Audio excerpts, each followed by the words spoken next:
Hey guys, welcome back to the channel. This is story about what if Naruto gains a power that few would ever believe could be found. Part 1. Before I start, please do support for more amazing content and comments for part 2. Do consider to subscribe my channel and share my video to your friends and check out the description as well. Let's start the video. Hokage's office. Minato Namikaze, otherwise known as the 4th Hokage, sat in his office reviewing his plan to stop the Kyuubi. You see, just 2 days ago he received news that the great Kyuubi no Kitsune, the nine-tailed demon fox, was slowly approaching the village. Ever since the Hokage had done a great deal of research into stopping Kyuubi, however there was only one option available. He had to seal it away, and not just into an object or animal, it had to be a child. It saddened him to realize that he would have to use his own soon-to-be-born son to do the sealing. Sure, there were other children that were going to be born on that day, but how could he ask someone else to allow him to seal a demon in their child if he could not do the same? Realizing that time was growing short, he stood up and headed to the hospital to inform his wife of his terrible yet necessary plan. Hospital. Minato arrived at the hospital to discover that his wife had already gone into labor and quickly headed in. Several hours later he stood in his wife's hospital room watching as she cradled his new son Naruto in her arms. Ashina was feeling weak and knew that she would not survive long due to the stress childbirth had put on her system, however she was determined to memorize everything about her child before she passed. Ashina, Minato said to his wife, "I have found a way to stop the Kyuubi." "What is it?" she asked wearily, not liking the tone in her husband's voice. "I have to seal it away in a newborn child," he answered with a sad tone that told Kushina everything she needed to know. Ashina started to cry as she realized exactly what his plan was. "You are going to use Naruto?" "Yes," he replied as he too started to give in to his emotions. "But it gets worse. The only jutsu that will allow the Kyuubi to be sealed will also take my life, leaving Naruto an orphan." "Why can you not use another child?"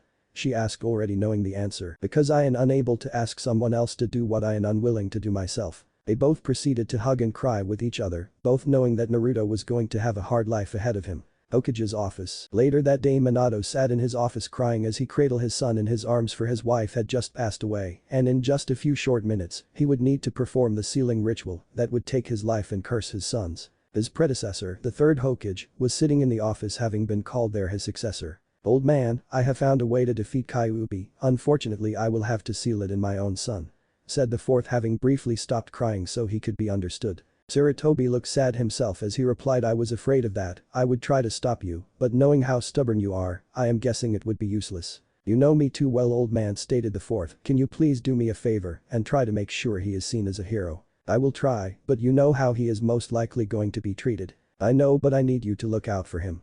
I know it will be difficult, but if you find a way to make him happy, please do everything you can to make it happen." "I will," stated the 3rd with a tone of finality in his voice. "I have one more thing to ask of you," Minato asks as he reaches into his desk to pull out a scroll. "Would you please keep his heritage a secret from the council and give Naruto this scroll when he is old enough to know? He will already be in danger from this village alone. We do not need my enemies coming after him as well." "You do not need to worry about that. I will make sure he will know when he is ready." "Thank you." Suddenly the doors were slammed open as one of his jounin ran in. "Hokage-sama, the Kyuubi has arrived." "Very well, hold it back, I will be there shortly," he ordered before turning to his predecessor. "Goodbye, old man, keep the village safe." "I will," replied the 3rd as he watched the 4th leave with his child in his hands. Battlefield. The situation looked dire as all of the village's shinobi attempted to hold off the Kyuubi from getting any closer to the village. Screams of pain echoed throughout the battlefield as ninja died in various painful ways, and yet all the while a deep menacing laugh could be heard coming from the Kyuubi itself as it caused this misery. A sudden vibration in the ground caught the Kyuubi's attention. It turned towards the source and spotted a giant toad upon which stood the 4th Hokage. The Kyuubi began to briefly stare as it watched the man bend down and start talking to a child. But the 4th arrived at the battlefield to see the Kyuubi focus its attention on him.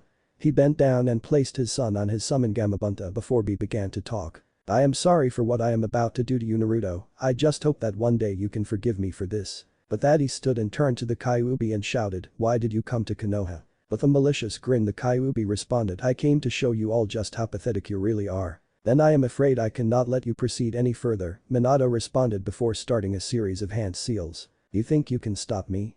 I will show you just how wrong you are," the Kyuubi stated before charging at the 4th. Unfortunately, that brief moment of talk was all Minato needed to complete the seals for his jutsu as the form of the Shinigami appeared behind him. The ghostly apparition plunged its hand into a representation of Minato's soul before coming out of Minato's stomach to grab onto the Kyuubi. The Kyuubi itself knew something was wrong the moment it saw a ghostly arm reach out of the 4th stomach and grabbed onto him. For the first time in a very long time the Kyuubi knew what it was to feel fear as it watched the spectral form of the death god appear behind the fourth and begin to pull out its soul. Mere moments had passed from the point at which the Kyuubi soul was pulled from its body to the point at which it was sealed into a crying baby boy resting on top of the giant toad. The fourth looked down at his son for the last time as the said, "Grow strong my son and protect those precious to you. I know your will make us proud." With those final words his soul was pulled from his own body, causing it to go limp. Hokage's office. It had been an hour since the battle. Sarutobi, the third Hokage of Konoha, once again sat in the Hokage chair as he prepared to tell the council about the sealing and the wishes of the fourth. He stood up and walked over to look at a sleeping Naruto. "Naruto, you are going to live a hard life and for that I am sorry, but I promise you, I will find a way to make you happy." He picked up the sleeping Naruto and began to walk in the direction of the council chambers. Council chambers. As Sarutobi walked into the council chambers, many of the council immediately recognized the small baby in his arms as the boy that was for some unknown reason found in the middle of a battlefield. Sarutobi walked over to his seat and turned to face the council with sadness written on his face. "Ladies and gentlemen, as you may be aware, our beloved fourth Hokage gave his life to defeat the Kyuubi no Kitsune. However, what you do not know is how he accomplished this. He used a forbidden jutsu to summon the Shinigami himself to seal the Kyuubi away at the cost of his life. The child you see before you is the child he sealed it into. So that is the Kyuubi," said one of the council members. "We need to kill it quickly while it is still weak," stated another. A few more similar statements were made before the Hokage had had enough. "No. This is not the Kyuubi, he is simply a child who has already had a great burden placed upon him," stated the third. "But look at those whisker marks, they are a complete giveaway," replied yet another ignorant villager. "Enough," shouted the third. "From now on this is an S-class secret, no one who does not already know of this is to be told under the penalty of death. Do I make myself clear? But it is a damn white. This council meeting is dismissed." With that being said, the third marched out of the room and back to his office, leaving a very annoyed council behind. Outside the orphanage, Naruto, currently being in his third year of his life, has had to deal with things that not many his age could understand. For you see, the fact that Naruto is the container of the Kyuubi has meant that he has lived a hard life. However, even with the life he has had so far, he can still find things to smile about, although they are few. The day being one of those special days that he was glad to be alive, for you see, today is the day the Hokage, or the old man as Naruto calls him, comes to spend an entire day with him. It was for this reason that if one were to be up early enough, they would see the beloved Hokage walking through the village towards a widely grinning Naruto, who was currently sitting on the steps of the orphanage. "Good morning," Naruto greeted the Hokage as he approached. "Hey old man, what are we going to do today?" replied Naruto as he ran up and hugged the Hokage. The Hokage chuckled as he answered, "Well, to begin with, I am taking you to the park, we are going to be meeting up with a friend of mine." "Oh," replied Naruto as a bit of fear crept into his voice. "Do not worry, Naruto, she is one of the kindest people I know," said the Hokage in his grandfatherly voice. "Really? Come on old man, let's go." Naruto responded in an excited voice and started to pull the Hokage towards the park. After all, the last time the Hokage had taken him to meet one of the kindest people he knows, he had been introduced to the owner of a great ramen stand, which he now goes to visits on a regular basis. The Hokage laughed with joy as he allowed himself to be dragged along. "Konoha Park, where are they, where are they?" asked Naruto as they arrived at the park. "Calm down Naruto, they should be here soon," replied the Hokage. "How about we head on over to the swings while we wait?" After a short play of the swing, Sarutobi brought it to a stop as he saw his friend approach. "Hey old man, why did you stop?" asked Naruto. "Well, remember how I told you we were meeting someone today?" "Yes, well, she is right behind you," the Hokage stated with some mirth in his voice. Naruto quickly spun around and fell on his butt as he realized that there was indeed someone there. "Naruto, may I introduce to you Haruka Hyuga?" The Hokage introduced before noticing someone clinging to Haruka's dress. "And would I be correct in assuming that the little girl clinging to your dress is your daughter Hinata?" Naruto, hearing this, quickly went around Haruka to see that there was indeed a girl clinging to her mother's dress. Naruto approached the girl and, being the straightforward kind of guy he is, asked bluntly, "Do you want to help me build a sand castle?" "Why yes," replied Hinata shortly before she felt Naruto grab her arm and pull her towards the sandbox. So the Hokage asked after a moment of silence, "Shall we grab a nearby bench?" "I think we should," she replied as they headed over to a bench near the sandbox. "So how are things at the Hyuga compound?" asked a curious Hokage. "They're going fairly well for the most part, however I am a bit worried," stated a concerned Haruka. "Hinata has recently come of age to start training within the clan, however I believe Hiashi is being a bit too strict with Hinata because he thinks she should be further along than she is. That does worry me a bit, but give him some time before you do anything. I am sure he just needs to adjust to role of being a teacher as he figures out what works best," he replied with a bit of concern in his voice. Yeah, I guess you're right, but I am still worried. You're here, mother, so that is natural, but if it gets any worse please feel free to come and see me," replied the Hokage in his grandfatherly tone. "Now on to more important matters," stated the Sandaime as he turned towards the children. They seemed to be getting along fine. Haruka turned to see both Naruto and Hinata smiling as they continued to try and make their 2-foot castle even higher. "Yes, they are, we should get them together on a regular basis.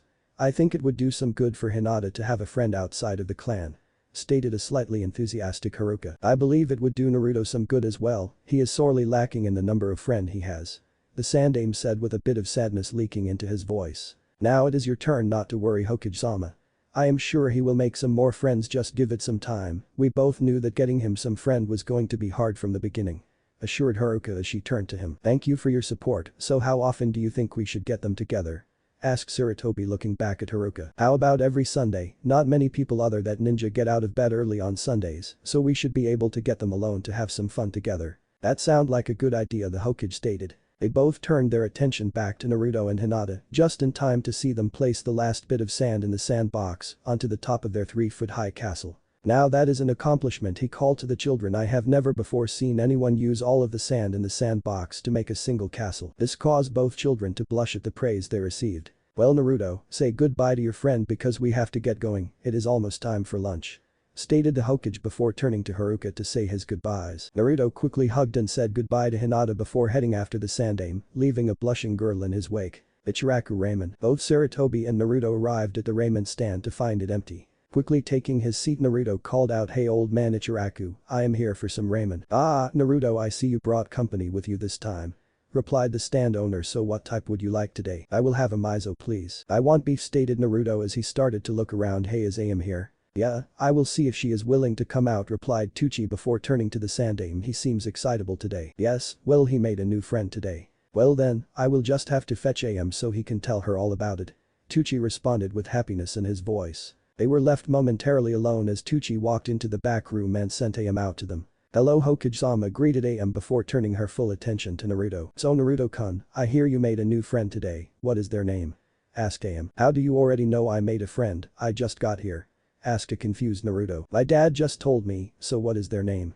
replied AM, still curious as to who it could be. "Her name is Hinata, and she has these strange wide eyes with some purple in them," stated Naruto with a bit of awe. "They looked pretty." AM gave a squeal of delight before focusing her attention back onto Naruto, causing him to worry slightly. "So, our little Naruto-kun has met a girl with pretty eyes. Will we be seeing you walking around town with a new girlfriend soon?"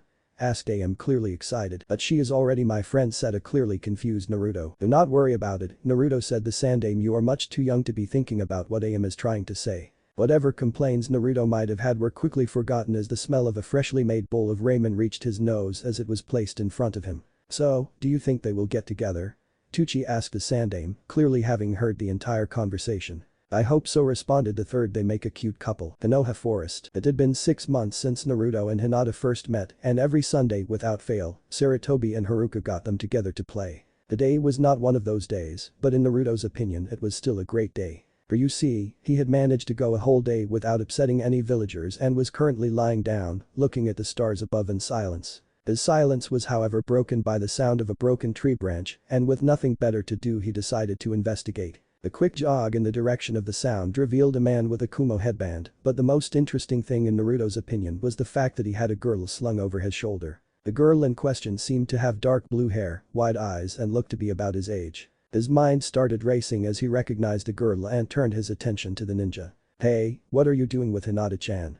Naruto shouted. The ninja, having previously been ranting about rotting tree branches, was startled out of his thoughts at the sudden noise. The ninja turned to Naruto and said, "What does it look like, kid? I am kidnapping the Hyuga heiress." Now although Naruto did not know what heiress meant, he certainly knew the meaning of kidnapping. Naruto, realizing what the ninja meant, responded with anger clearly evident in his voice, "You leave Hinata-chan alone, or I will make you wish you had." The Kumo nin laughed, clearly amused that this kid in front of him thought he could defeat him. "You think you can defeat me? You are barely old enough to walk, there is no way in hell you could defeat me," stated the nin with finality. Naruto, having had enough, charged at the annoying ninja with all of the speed he could muster. Unfortunately for Naruto, it was not even worth the effort in the eyes of the Kumo nin, as he lifted his leg and kicked Naruto away once he was close. Naruto felt as if he had been hit by a rampaging bull. His chest hurt and his sides ached. He lifted his head to see the Kumo nin checking on the condition of his prisoner. His anger rose as he pulled himself up. This ninja was likely going to hurt his friend if he did not do something to stop him. Naruto stood himself up once again, gaining the attention of the enemy nin in front of him. Red chakra began to leak from Naruto as his anger toward this man continued to rise. The Kumo nin raises his head to look at Naruto, fixing his gaze upon Naruto's eyes. What he saw was truly frightening. Naruto's eyes had turned red with slits in the center, and his whisker marks widened as red chakra began to leak from the kid. Yet even with these changes, the nin was not worried, for even though the kid was leaking killer intent, his chakra levels were barely genin level. Naruto once again charged the nin, his aches and pains mysteriously having disappeared. The nin however just brought his fist forward into Naruto's gut, knocking the wind out of him. Hyuga compound. The Ashi Hyuga was not a happy man. His daughter had just been kidnapped from within her own room, and to Hiashi's annoyance, it looked like his daughter was taken without even a sign of there having been a struggle. He quickly informed a branch member to inform the Hokage before heading out to gather a search party. They quickly headed out with their Byakugan active, Hiashi himself heading in the direction he believed the kidnapper went. 5 minutes later he finally had the kidnapper in view and having appeared to have stopped in his escape. Surveying the situation, he realized the kidnapper was a Kumo nin, most likely from the delegation that came to discuss terms for a possible treaty. However, what caught his attention was that his daughter was hanging over the man's shoulder. Continuing his scan, he spotted the Kyuubi brat leaking red chakra and charging at the nin, only to get knocked down again. Spotting a pair of Anbu approaching, he quickly decided that if justice was going to be served to the Kumo nin, then he was going to do it himself. Quickly exiting his hiding place, he attacked the Kumo nin, mindless of the fact this act caused his daughter to hit the ground rather forcefully. Using his speed, he quickly disabled the Kumo nin before delivering the final blow, causing the nin to fall dead to the ground. The Ashi, having disposed of the foreign nin, turned his attention to Naruto, who seemed to be leaning over his daughter's prone form, as he briefly contemplating the idea of using the situation to dispose of the Kyuubi brat as well. Any chance he had of actually going through with the idea were however cut off as the two Anbu he had spotted earlier finally arrived. Turning his attention to the two Anbu, he stated, "Bird, Cat, there is no need to worry, I have disposed of the kidnapper." Bird, being the one in charge of the two, spoke up, "Be that as it may, I am afraid we will all have to head to the Hokage's office to report the situation." "That is fine, Bird," replied Hiashi, "I am well aware of the procedure for this type of situation." The sudden sound of whimpering brought their attention away from their rather pointless conversation. With Naruto having been knocked to the ground, Naruto struggled to get back up, only to watch in horror as his friend was sent forcefully to the ground. Quickly rushing to her side, he began to check her for injuries, despite the pain he was in and the odd burning sensation that was starting to spread through his system. He continued to check her for the next few minutes, ignoring the one-side battle waging on behind him until he was satisfied that she would not need to go to the hospital. With the knowledge that she was safe, Naruto lay down beside her and began to calm down. Naruto's calm state, however, was not to last long, as the burning sensation he felt continued to intensify as it spread through his body, causing him to begin whimpering as the pain became too much. Soon screams could be heard coming from Naruto, only to be silenced as he fell into blissful unconsciousness. Hospital. Sarutobi was not having a good week. First there was an attempted kidnapping on the Hyuga heiress, then there was the uproar that Kumo was throwing about the death of their ambassador. However, neither of these compared in his opinion to the fact that Naruto Uzumaki is currently within the hospital. It was for this reason that he made his way up to a special isolation room within the hospital itself to consult with one of the few doctors he knew he could trust with Naruto's life. Upon arriving at the room, he briefly knocked before entering to see Naruto lying unconscious on the bed with red irritated skin all over his body. Taking a seat, he began to wait for Naruto's doctor to arrive. 5 short minutes later, a rather ruffled medical nin walked in and addressed the Sandame. "It is good to see you, Hokage-sama." "The same to you, mommy," replied the Hokage. "Have you determined what is wrong with him?" "Yes, I believe I have," answered the doctor. "I believe that when he accessed the Kyuubi's chakra before his body could handle it, and although I do not know much about the seal, I believe that his body was supposed to over time develop the ability to limit the amount of chakra that he draws on." "So what does that mean for Naruto?" asked a concerned Hokage. "Well, here is where things get interesting. When he first came in, his and the Kyuubi's chakra were mixing and burning his body from the inside out. However, it seems that somehow in response to this, Naruto has begun to produce a new type of chakra to replace his old one, and that seems to be in direct opposition to the Kyuubi's," replied mommy as she looked over her notes. "But would that not cause even more conflict between the two chakras?" asked the Hokage, not being sure what to think about this mess. "Normally I would agree with you on that, however it seems that this new chakra is layering itself around the seal, creating a barrier of sorts. answered Mommy. What is even more interesting, continued Mommy, is that Naruto's body seems to be at a stage of development where it is adapted to having the Kyuubi's chakra in his system, but it is not yet dependent on it, so we do not have to worry about any adverse effects other than the fact that he will likely never be able to Kyuubi's chakra again. After hearing this, Iritobi has one concern on his mind as he stated, if that is true, then I am not sure if Naruto will be able to survive in this village without the Kyuubi healing him. Well, that is one area that I can put at ease for you. It seems that this kid is full of surprises because this new chakra of his seems to have taken the role of healing himself out of the Kyuubi's hands. You see, before he began switching to this new chakra, his body was beginning to look like a burnt with a high power jutsu. Now it just looks like he has a rash, and it has only been 3 days since the change began, replied Mommy. Well, that is some good news at least, replied the Sandaime, relief evident in his voice. Yes, it is, stated Mommy. Well, I guess the only thing left to inform you of would be that at his current rate of recovery, I expect for him to come out of his coma in about a week. So when do you think he could have visitors, asked the Sandaime. In about another 3 days, I believe, answered Mommy. Thank you. 1 week later, Hinata was currently sitting beside her friend waiting for her friend to wake up so that she could properly thank him. Her mother had explained to her that during the kidnap attempt, Naruto had attempted to save her, and although he did not succeed, he did stall long enough for help to arrive. She was also grateful for the fact that after help arrived, the very first thing he did was to check if she was alright. Naruto himself had woken the night before long enough for the mommy to realize he had come out of the coma but went straight back to sleep. Now, however, was a different story. As he awoke, his mind, although foggy from just waking up, was still able to recognize the scent of lavender that he had come to associate with his friend. Without even opening his eyes, they greeted her. Good morning, Hinata-chan. Hokage building. Haruka was growing steadily more concerned. It had been a month since Hinata was kidnapped, and Hiashi seemed to be getting worse in how he treated her. His words were harsher than they used to be, and he seemed to have convinced himself that Hinata should be doing better than her cousin, simply because she is in the main branch.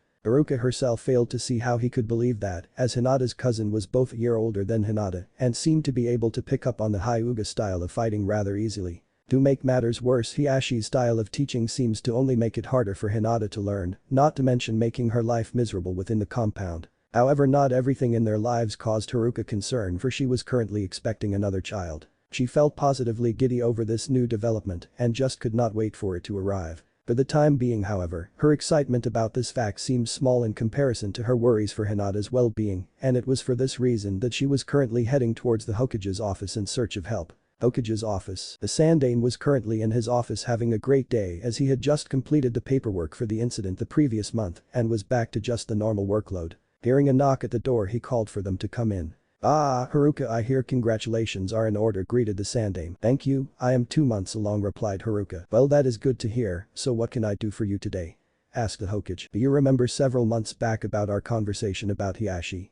asked Haruka as she sat down in a nearby chair. "Yes, I had a feeling that we would soon be having this conversation," answered Sarutobi. "Why do you say that?" asked Haruka with a curious expression on her face. "Well, the last few times that I have seen Hinata, she seemed to get nervous when it was time for her to head home," replied the Hokage, showing his concern. "Yes, well, the problem is that Hiashi's expectations of Hinata seem to be growing by the month and has been harassing her for even the slightest mistake during her training. He is also becoming cold and distant towards her and to a lesser degree, to me as well," Haruka stated with worry written on her face. "That is something to be concerned about. Unfortunately, Konoha's laws clearly state that ninja clans within Konoha are allowed to govern their clan affairs and training as they see fit," stated the Hokage. "So unless he becomes a problem to those outside of the clan, there is little I can do." "I know," replied Haruka, "that is why I came up with a plan of my own." Haruka paused and she looked around the room before turning back to the Sandaime. "Could you put up those silencing seals of yours?" Haruka asked. "I would prefer if there was no change of this leaking back to my husband." The Hokage made a subtle gesture with his hand indicating for the hidden Anbu in the room to leave before he went about the task of placing paper seals on the walls. Taking his seat once again, he lit his pipe before asking, "So what is this plan?" "To put it simply, I want to leave Konoha with my daughters," replied Haruka, curious to hear the Sandaime's thoughts on the matter. "And when would you be intending to leave?" asked the Hokage. "About a month after I give birth," Haruka replied. The Sandaime considered this for a moment before replying, "You do realize that the clan will attempt to bring you back?" "Yes, but not if they think we are dead," stated Haruka with confidence in her plan. "Well, that would stop them from searching," the Sandaime admitted. Realizing that this would be the perfect opportunity to fulfill the promise he made to Naruto the day of his birth, he asked Haruka, "Would you be willing to take Naruto with you when you leave?" Haruka was shocked by the sudden turn in the conversation, but quickly recovered as she asked, "Why would you want me to take Naruto along?" The Sandaime sighed as he answered, I made a promise to Naruto the day of his birth that I would find a way for him to be happy. Unfortunately there is little chance of Naruto finding much happiness in this town, so I ask you again, will you please take Naruto with you? Haruka thought this over for a moment before replying, sure, I will take him along. Besides, I am sure Hinata would prefer to have her best friend come with her. Opening one of the drawers in his desk, the Sandaime proceeded to pull out a fresh piece of paper before asking, so how do you intend to pull this off? Konoha Park. It had been 3 months since her discussion with the Hokage, and Haruka felt she had made the right choice. The Ashi had not calmed down in his handling of Hinata, and now it seemed to spill over towards Haruka.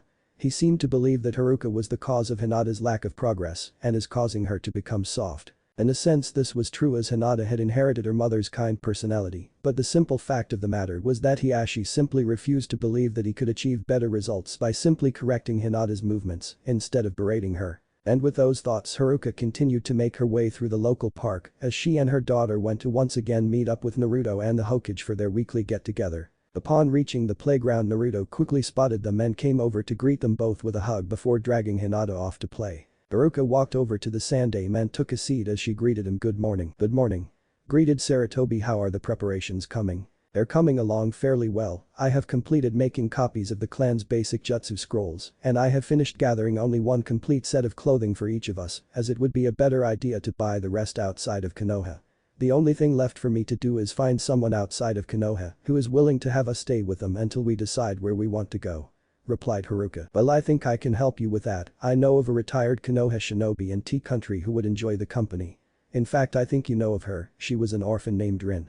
Stated the Sandaime. Rin, is she the one that used to have the crush on Kakashi? Asked Haruka. Yes, that is her, and she got over that crush shortly after she retired. Replied Sarutobi. I thought she was dead. Stated a curious Haruka. Well, no, she just did not have many people she wanted to keep in touch with, so people just assumed she had passed on. Replied the Sandaime. Well, if you think she can be trusted then I have no objections. Stated Haruka. She is one of the few I would be willing to trust Naruto's well-being with. Assured the Sandaime. After a moment of silence, Haruka asked, so how are things going on your end? It has been going fairly smoothly actually. I have obtained scrolls on the Academy Jutsus, some chakra control exercises, and a few basic elemental jutsu. There are also a few sets of weights, but nothing too heavy as they are still fairly young. Lastly, I have also included a few little extras that I think might come in handy. Answered the Hokage. What type of extras did you include? Asked Haruka, showing her curiosity. Well, I included a water-breathing jutsu, instructions for making storage and exploding seals, the shadow clone jutsu, which they most likely will not be ready for any time soon. There are a few other things but nothing harmful. Replied the Sandaime. I have also put aside some money for you. It is not much, it should be enough to buy some new sets of clothes, as well as provide food for a month. By then hopefully you would have found some way to earn money.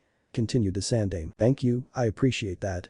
Replied Haruka. Konoha Hospital. Haruka was currently in the Konoha Hospital and had been for the past week. It turned out that all her concern and worries were right on the money, as you see from what she has been told. She had been given a slow-acting poison by her husband. Its effects were not noticeable at first but over time, it had gotten to the stage that she was getting noticeably exhausted after light sparring sessions. The first time it happened she had gone to clan medics and was told that they could find nothing wrong with her.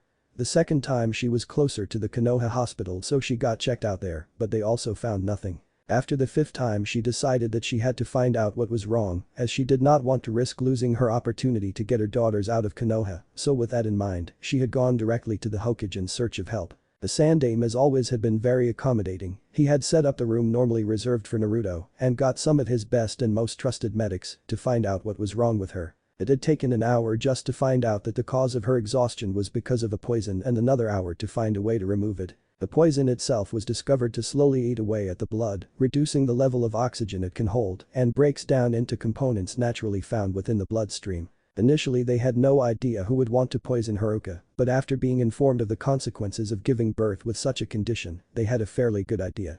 For you see, if she had given birth with the poison still in her system, she would have died from the stress of childbirth while still allowing her to give birth to safely bring her baby into the world. In the end they were both Haruka and the Sandaime were very happy that they had taken their respective actions. For now however, Haruka was expecting to give birth within the next few days, and they planned to use the situation to their advantage. Hokage's office. The Sandaime was currently in his office looking across his desk at Naruto and Hinata. With their schedule moved forwards, both Haruka and Sarutobi believed it was time to bring Naruto and Hinata in on their plans, and it was left to Sarutobi to inform them of what was going on. Naruto, Hinata, I believe you would like to know why you are here, stated the third, earning a yes from Naruto and a simple nod from Hinata. Well, Hinata, I should start by telling you that you, your mother and your baby sister will soon be leaving Konoha, stated Sarutobi. Hinata looked shocked at the news, while Naruto looked upset, which was soon confirmed as he stood up and shouted that he did not want her to leave before falling back down to his seat, looking as if his world was collapsing in on him.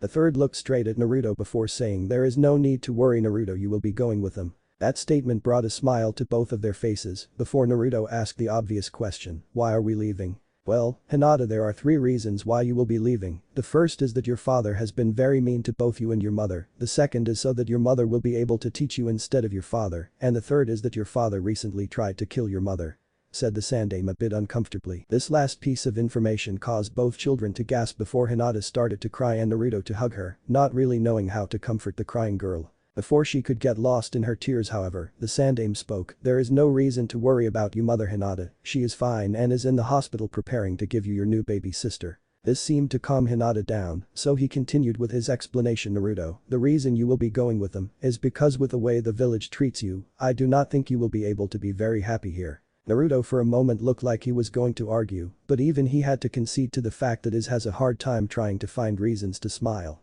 Seeing Naruto suddenly go quiet felt to Sarutobi like something that should never happen. However, there were still some things he needed to know, and he figured that this would be one of the better times to do it, considering he would soon be far away from the village. The third quietly cleared his throat before being pressed on Naruto, there are a few things that I need to explain to you, and I am sure you will not like some of them, but I believe you are old enough to understand why they were kept from you. This seemed to make Naruto both curious and worried about what he was going to be told. The third continued, knowing that it needed to be said, the first thing I need to tell you is that I know why the villagers attack you. This caused an immediate reaction as Naruto jumped to his feet and yelled, what, why did you not tell me? Jumping in quickly to prevent Naruto from building up steam, he said, it is because you were too young to fully understand. This seemed to calm Naruto down slightly, but it was obvious that he was still angry. You see, on the day of your birth the 9-tailed fox Kyuubi attacked the village and that the 4th Hokage defeated him, which I am sure you know.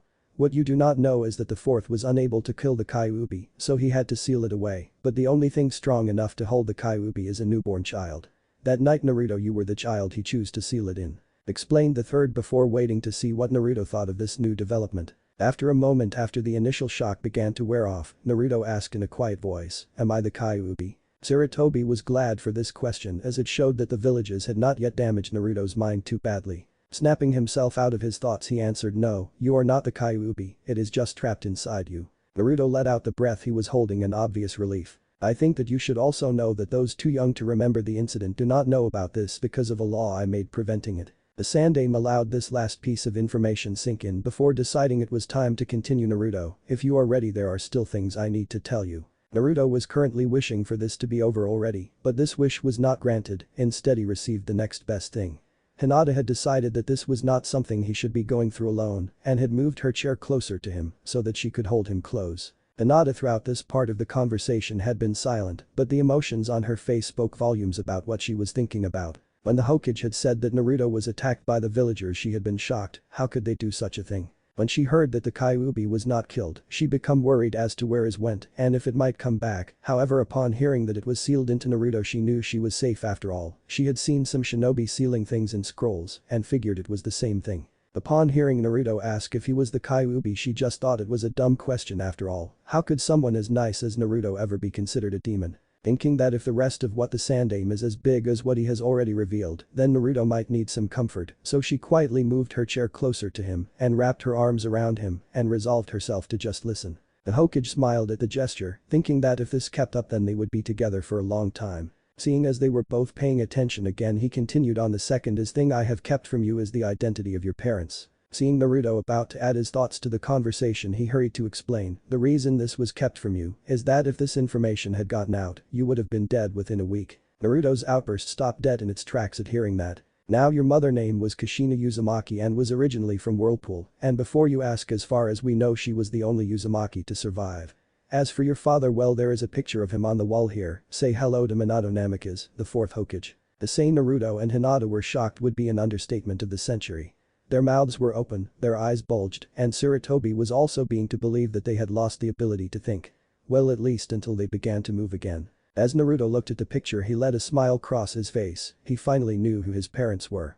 However, his smile began to fade as he realized something. His father was the one to seal the Kyuubi inside him. Turning back to the Hokage, he asked, "Why did my dad choose to seal the Kyuubi in me?" Hearing this, the Hokage answered, "It was simply because you were his son. He was the kind of guy who would not ask someone to do something he was not willing to do himself." Looking back at the portrait, Naruto said solemnly, "I can believe that, I think I would have done the same." Deciding it was time to snap Naruto out of his glum mood, Sarutobi spoke, "Well, the last thing for me to do before we discuss how you are leaving is for me to give you this scroll. Your father asked me to give it to you when I thought you were ready." Naruto gingerly took the scroll from the third and began to read. "Dear Naruto, I am sorry for what I am about to do to you. The Kyuubi is on its way to Konoha, and the only way I have found to stop it is to seal it away. Unfortunately, you are the only one I am even willing to consider sealing it in, as I am unwilling to ask another to make the sacrifice. So for that I am sorry. Now that being said, I also need to say this in case Sarutobi has been unable to convince you, you are not the Kyuubi, you are just its container. In case you have not worked it out yet and have not been told, I am the Yondaime Hokage and also your father. Now that that is out of the way, I want you to know that your mother and I love you very much and would have loved to see how you turn out. Unfortunately, this is no longer an option, so we have done the next best thing. Sealed in the bottom of this scroll are instructions for my two most famous jutsu, along with your mother's family sword. We only make two requests of you. The first is that you never use the jutsu that earned me the title of the Yellow Flash, as you will instantly gain too many enemies to be able to live a peaceful life. You may however modify it however you wish, who knows what you might come up with. The second is that you do not sell the sword, as it has been in your mother's family for generations, and it is one of the few swords that can be used against the Kusanagi and other similar swords. Now for some parting words. Find someone you care for with all your heart and protect them with your life. Love, Minato Namikaze, the Yondaime Hokage." By the end of the letter, Naruto was crying tears of joy, for today not only had he found out who his parents were, but he had undeniable evidence that his parents loved him. The third for his part just sat and watched as Naruto cried into Hinata's shoulder until he finally calmed enough to continue. "It appears that the only thing left to do now is to discuss how we are going to get you out of this town," stated the Hokage before beginning to explain exactly what they each need to do. Hokage's office. Sarutobi was currently sitting in his office contemplating what the effects of Haruka's plans could mean for both the village and Haruka's small leaving party. Considering what was about to take place over the next few days, he was certain that it would leave no small dent in history. After all, the village was soon to believe the so-called demon brat to be dead, the head of the Hyuga clan was about to lose his wife, and Hyuga clan as a whole was about to lose both of its heirs. Now however was not the time to dwell on these things, as he needed to prepare. There were 4 stages to the plan they had agreed upon. The first was to inform the children of what was to take place and to have them pack only their most precious belongings. The second involved tricking the village into attacking and killing what they believed to be Naruto, and in the process, Hinata is accidentally killed. Third is to make Hiashi Hyuga believe that his wife died in childbirth and that this second heir did not survive. Lastly, have all 4 of them leave town and meet up with Rin to begin their new life. In theory it sounded like a simple plan, and in reality some of it was. He had already informed the children of what was to happen, and they had already prepared most of the supplies they would need for their journey. Steps 2 and 3, however, were not quite so simple to work out, but being the Hokage had its advantages. One of these was access to the Forbidden Scroll. As Hokage, he was required to know what the Forbidden Scroll contained in case it was to ever be used against the village. It was for this reason that he knew of the perfect solution to the second phase of the plan. The solution itself was in the form of a clone jutsu, and its purpose. As everyone knows, the various clone jutsus were created to perform a specific purpose. The Shadow Clone Jutsu was designed primarily as a scouting jutsu, as its memories return to the user, while the Water Clone Jutsu was designed to lend a hand in battle. The clone jutsu he found was called the Decoy Clone. Its sole purpose, from what he could tell, was for the sole purpose of dying. When he first saw the jutsu, he was unable to work out exactly why a ninja would bother to create such a jutsu, as it was unable to fool a ninja into believing that another ninja was dead once it was killed. There were 3 reasons for this.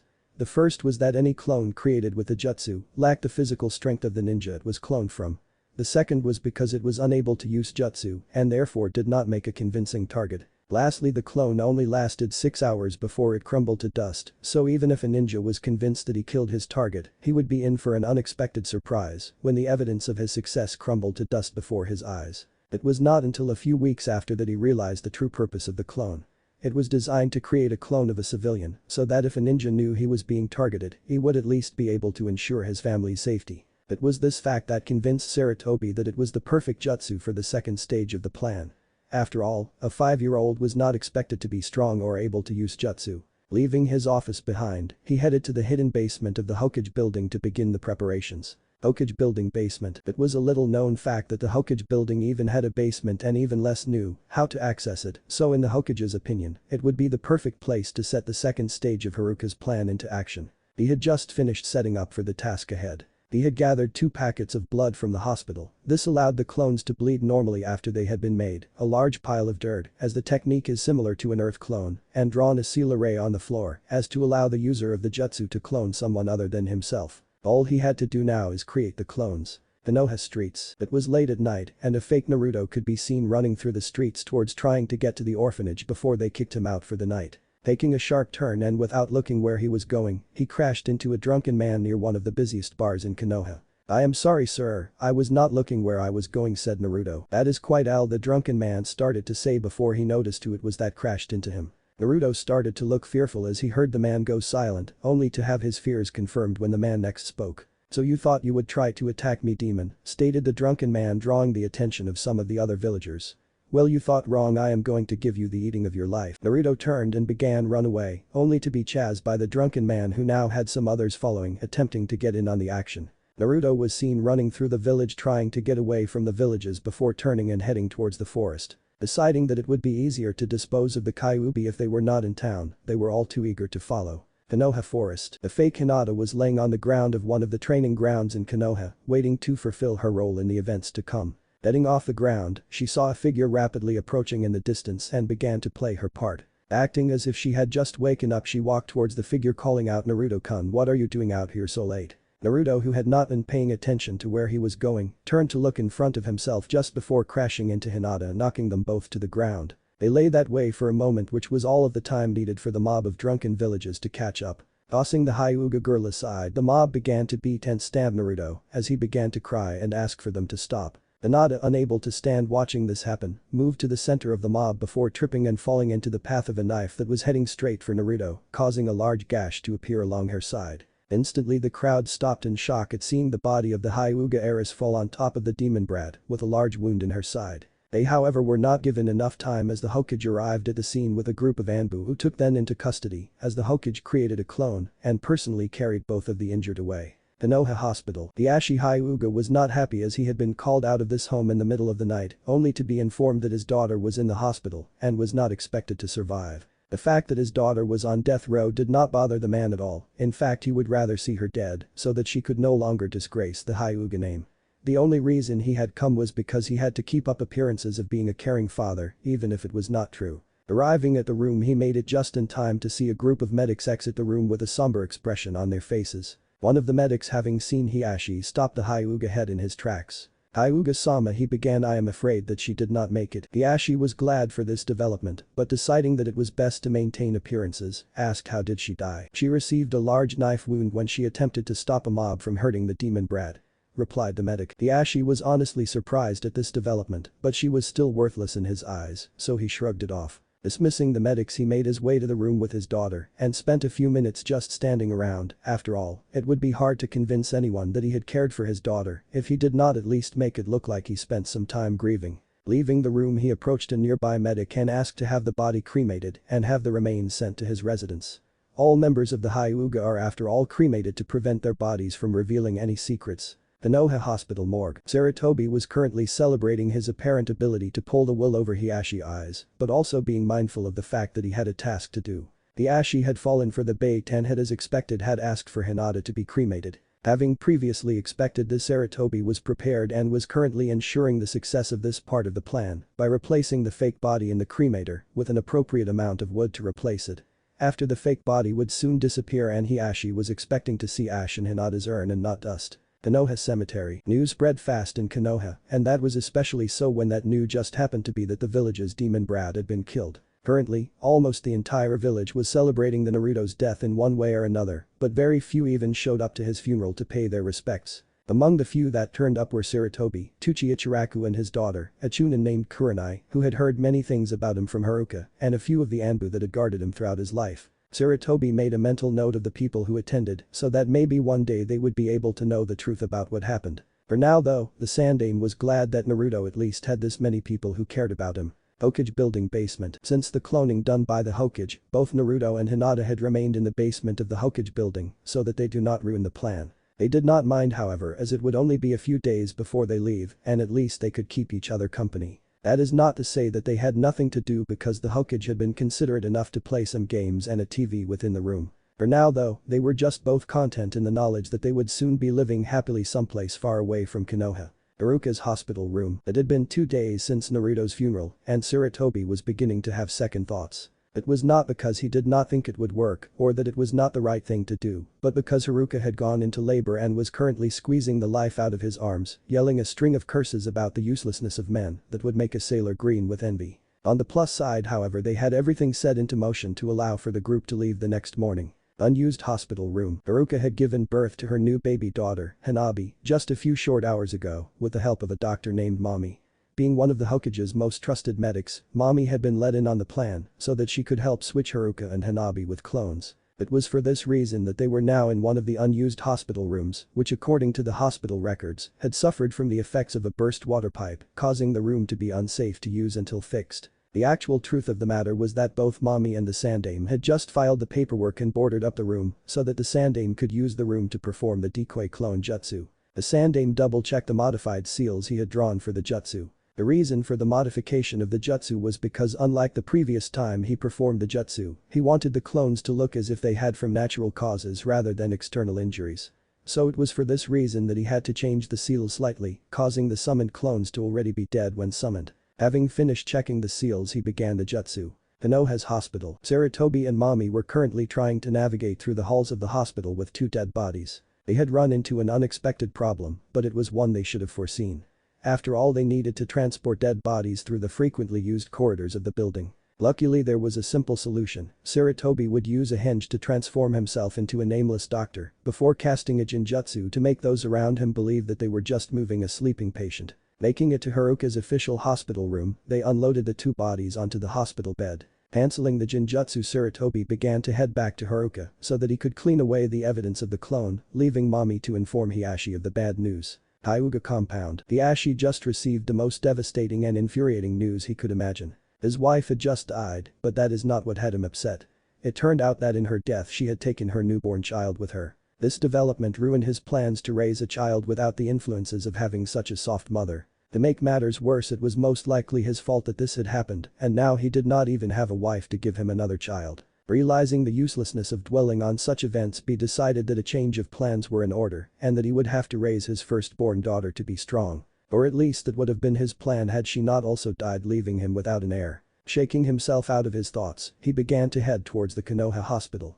He would have time to consider his options later, but for now he needed to keep up appearances to avoid possible suspicion. Konoha hospital morgue. Sarutobi was once again in the Konoha morgue, replacing the 2 dead clones with wood. The Hyuga head had once again asked for the bodies to be incinerated, however this time according to Mommy, he seemed to be more insistent on it happening sooner rather than later. Sarutobi guessed it was because Hiashi wanted to prevent any possible chance that his involvement in their deaths from coming to light. This was something Sarutobi was all too eager to help with, for although he did not like the fact that Hiashi tried to kill his wife, it certainly helped in keeping Hiashi's suspicion away from what truly happened. Having finished the task at hand, it was time to bring his plan to its conclusion. Hokage's office. It was a relatively easy task to sneak a supposedly dead person out of the hospital. All they really had to do was employ a simple henge to change Haruka's hair and eyes and use a low-level jinjutsu to hide Hanabi's eyes. They entered the Hokage's office and took a seat as it was time to take care of the final details before they go collect the kids.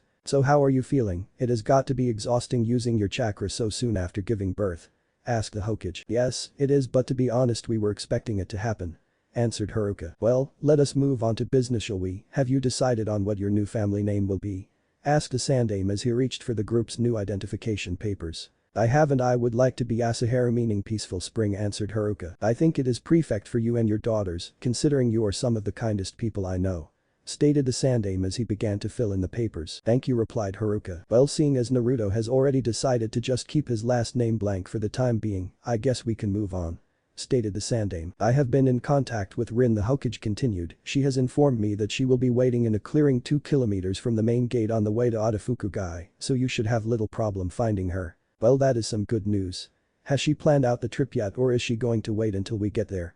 asked Haruka. We decided that it would be a good idea to plan out the trip first so that you could be out of the area as soon as possible.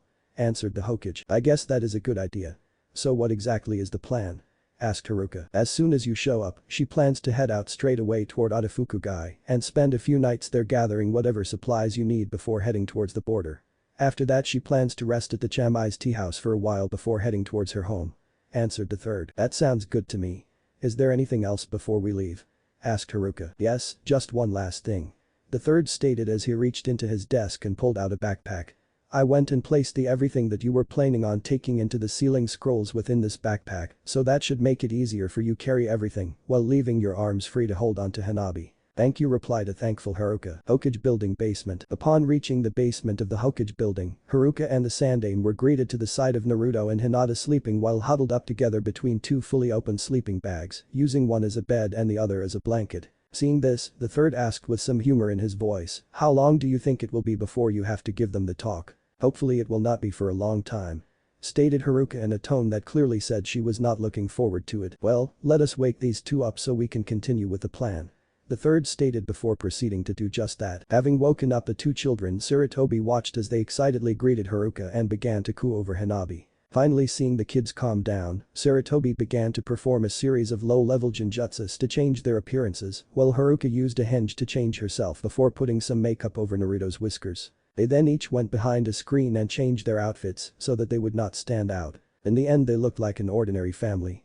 Naruto having his hair changed to a brown and his eyes turned to green, while he wore a simple t-shirt with a pair of long pants. The girls however were wearing dresses, with brown hair and their eyes having been changed to blue.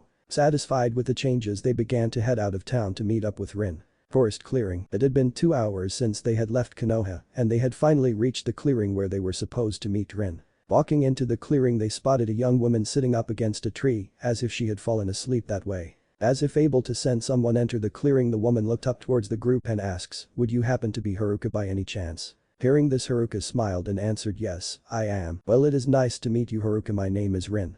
Stated Rin while offering her hand to shake. Taking the offered hand, Haruka replied, it is nice to meet you, Rin, and thank you for offering to allow us to stay with you. Think nothing of it, stated Rin before asking, so, what are the names of your children? Well, the little one in my arms is Hanabi, and the cute girl beside me is Hinata. Haruka replied with a smile, earning a blush from Hinata. Hello, Hinata, greeted Rin. Hello, replied Hinata in a soft voice. Turning to the boy standing near Hinata, Rin asked, hello, and what might your name be? Naruto had strangely remained silent up until now, trying to decide if she was trustworthy. Upon being asked a question though, he seemed to reach a decision as he answered in his usual energetic voice, hello, my name is Naruto. Well, Naruto, it is nice to meet you, replied Rin, earning a smile in response. Deciding that it was time to get going, Rin turned back to Haruka once again. Well, now that we have gotten introductions out of the way, I believe it is time to get going if we intend to reach Otofukugai tonight. Rin stated. Yes, you're right, it will already be dark by the time we arrive, and I do not really want to spend the night under the stars with Hanabi just yet. Replied Haruka. You do not need to worry about that, I have already rented some rooms for us for when we arrive. Stated Rin. That is good to know, replied Haruka. Hotel room. They had arrived at the town shortly after getting dark, but fortunately there was a full moon out tonight, so they were able to see clearly. Shortly after arriving, they had checked into their hotel and set about getting ready for a good night's sleep. However, now it was morning and there was only one thing on Rin's mind as she set about waking everyone up, and that was shopping. Okay, everyone out of bed, it is time to do some shopping, called Rin as she went about shaking everyone awake. What is the rush? Asked Haruka as she got out of bed. There is no rush, but I figured that everyone would like to have some new clothes by the end of the day because of the lack of clothes that you each brought along. Answered Rin as she headed over to get a stubborn Naruto out of bed. Come on, Naruto, out of bed, we have plenty to do today, stated Rin as she tried to shake Naruto awake. This action however only caused Naruto to wave an arm wildly at Rin while mumbling about annoying landlords. Does anyone know how to wake this guy up? Asked Rin as she stared. Hinata walked up to Naruto and gently shook him as said Naruto, it is time to get up. This gentle approach of Hinata seemed to work slightly as Naruto's eyes slowly opened before he reached up and pulled a blushing girl onto the bed with him. Naruto began to stare blankly at Hinata for a moment as his mind tried to process what was in front of him. Finally snapping out of his dazed state, he stated, good morning, Hinata-chan. Why are you in my bed? You pulled me onto your bed when I tried to wake you up. Answered a still blushing Hinata. Oh, sorry, stated Naruto. Seeing that the scene before her had come to a conclusion, Rin decided that it was time to get on with the day's activities. Come on, you two, if you are done staring at each other, we need to get ready, we have a lot to do today. stated Rin as she headed to the kitchen, leaving behind two blushing children. 1 hour later they were heading out the door. Ninja equipment store. It had been 2 hours since they had left the hotel room and they had already gone to a civilian clothing store. Naruto had no idea it could take that long to decide on what clothes they should buy.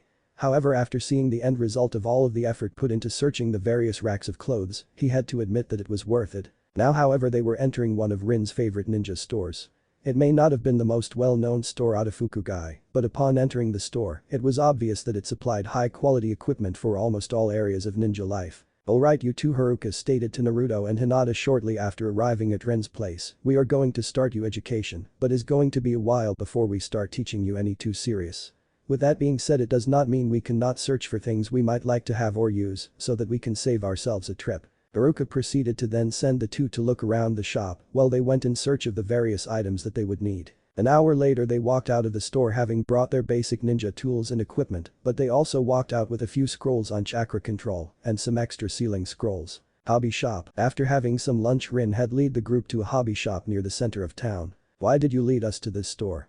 asked a curious Haruka. "Well, I live a fair distance from most towns so it can get a bit boring at times. So keeping this in mind I figured that it would be a good idea to have a few hobbies to keep us occupied," replied Rin. "That does sound like a good idea," stated Haruka. Upon entering the shop they were amazed at the range of items on display. They had everything from paint to gardening supplies. "Rin, how do you find these places? So far today every shop you have led us to has had a lot of high quality products," Haruka asked. "Well, when I first came to this town to do some shopping I decided that I would just spend a couple of days looking at the shops and what they each have. I guess it paid off in the end though, as I was able to find some high quality shops that I would not have paid much attention to otherwise," answered Rin. Since this was the last stop for the day they had plenty of time to look around, and after an hour of looking around, they had each found their new hobbies. Haruka had decided to take up painting again. She had given it up after becoming a mother because combined with the demands of the clan and the occasional mission for the village, she rarely had enough time to just sit down in a quiet spot and just paint. Hinata decided to take up flower pressing after remembering some of the beautiful flowers she had seen around Konoha. Naruto decided that he would like to do some gardening and picked out some flower seeds which delighted Hinata after she found out. Rin herself did not pick out any new hobbies for herself, but she did for some reason have a large bag filled with a supply of various seeds. Having picked out what they wanted, they proceeded to head to the counter to pay for their purchases. Hotel room. Arriving back at their hotel rooms, Rin began to seal their purchased items into the sealing scrolls they brought. Naruto, being the curious person he is, asked Rin, "What is in the bag you brought?" "Ah, that is a bag of seeds. I have a fairly decent sized piece of land and rather than allow it to go to waste, I like to plant some seasonal vegetables to sell and so that I do not have to go to town as often," Rin answered. "And what about you, why did you decide to get gardening supplies?" asked Rin. "Well, back in Konoha, old man Hokage gave me some seeds as a birthday present so that I would have something to do. After I started to grow them I found that I like to look after them, so I figured that I could try looking after some other plants as well," answered Naruto. "So what type of seeds were they?" asked Rin, having already picked up on the fact that he had brought them with him. "I think he said they were called chakra trees or something like that," replied Naruto. "Chakra trees, those are some rare trees, I guess it just goes to show you how much the Hokage cares about you," stated Rin with a bit of surprise in her voice. "Thank you," replied Naruto. Jamai's tea house. It had been a week since they had left out of Hokage and they had finally reached the border between Fire Country and Tea Country. It had been a rather uneventful trip. They had encountered a small group of ninja at one point, but they had not even been spared a second glance as the ninja raced by. They were currently at the Jamai's tea house just inside Tea Country and they could not have been happier. They could now honestly say that they knew why Rin chose to stop at this particular place during their trip. It was because of the cakes and muffins that they served here. They were absolutely delicious and served to relieve their stress from the long journey. Buying a few extras to have during their trip, they proceeded to head out once again. The valley. It had been half a week of traveling down the west coast of Tea Country and they had finally reached their destination. They were coming up the last ridge to the entrance of the valley that Rin lived in and the sight that greeted them was simply amazing. The valley itself went on for a few kilometers and had a small stream running its entire length. The valley was about 500 meters across, with a gentle slope leading from the center to the edges, which promptly became near vertical cliffs, going straight up for about 50 meters. Within the valley was a lush forest with the occasional clearing that stretched for about 100 meters or so, and several of the trees throughout the valley were in flower, lighting up the forest with reds, yellows and blues. Looking at the sight before them, Naruto spoke the one word that was on everyone's minds: wow. I know it is amazing, it has to be one of the better places to live in Tea Country, but because of the difficulties in transporting supplies in and out of the area, few people ever come to live here, allowing the place to remain beautiful. Stated Rin. They remained to admire the beauty for a moment longer before Rin spoke. Well, no time to rest, it is just a short walk from here, my house is in the third clearing along Rin's home. Arriving at the clearing, they quickly entered the house and they each pulled themselves up a seat. The house was a simple one-story house with 3 bedrooms, 1 bathroom, kitchen, dining room, study and a lounge room. Okay, before we do anything else I think we should decide on the living arrangements, that way we have somewhere to collapse the moment we get tired. Stated Rin. That sounds like a good idea, I am feeling rather exhausted from the trip, considering we have been traveling several hours a day for the past 2 weeks.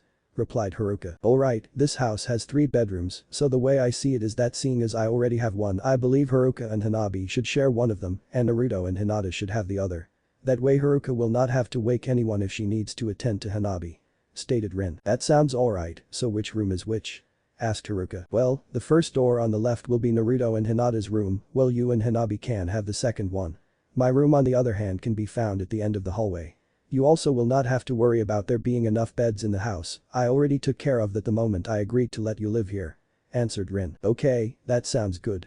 Replied Haruka. Rin turned to Naruto and Hinata before she continued, the next thing on the agenda is your education. Seeing as we are so far away from the nearest school, we are going to have to teach you ourselves. Turning back to Haruka, she asked, what do you think we should teach them? Things like reading, writing and maths are a given, but what else do you think they need to know? Thinking for a moment, Haruka replied, well, we are going to have to teach Naruto how to access his chakra, and they are both going to have to learn the control exercises. After all, the earlier they learn control, the easier it will be to control their chakra as their reserves expand. Turning to Naruto and Hinata, Rin asked, do you two know how to swim? Receiving a no from both, she continued, well, it seems that we will also need to teach you how to do that. They also need to learn how to cook, after all we will not always be around to do it for them. Stated Haruka. That's true, so is that everything? Asked Rin. Yes, or at least everything that cannot wait until after they have learned what we have already thought of. Replied Haruka. Well, I vote we wait until tomorrow to unpack everything because I am exhausted. Stated Rin. As they each stated their agreement, they all began to head over to their assigned rooms to get a good night's sleep. The following morning they each slowly began to file out of their rooms and have a breakfast consisting mainly of fruit. Having had breakfast, Haruka began to pull some scrolls out of the backpack that she had been carrying on their travels and began to unseal their contents so that they could be used when needed. 2 of the scrolls she pulled out were labeled as Naruto's personal belongings, Hinata's personal belongings. Naruto's scroll contained a frog wallet, his father's scroll, his 4 young chakra trees which were only about a foot tall, and a picture album with some pictures taken from when Sarutobi and Haruka would get Naruto and Hinata together. Hinata's contained a simple stuffed fox given to her by her mother and a picture of her and her pregnant mother. They each placed their belongings in their rooms until all that were left were the chakra trees, prompting the question of where to plant them. Having a quick chat with Rin, it was soon decided that on a place for the trees to be planted a short distance from the house and that Naruto could place his flower garden in that area as well. By the end of the day they could honestly say that they could call this place home. It had been a month since they had arrived in the valley and things had been going well. Naruto and Hinata had been having various lessons during each week revolving around reading and writing with the occasional swimming lesson. Today, however, it had been decided that it was time for Naruto to learn how to access his chakra and each of the group was standing around to see the result. Okay Naruto, I want you to place your hands into the ram seal like this. Stated Rin as she showed Naruto the seal. Making sure Naruto had formed the seal correctly, she continued, good, now what I want you to do is feel for your chakra and try to get it to move around your body.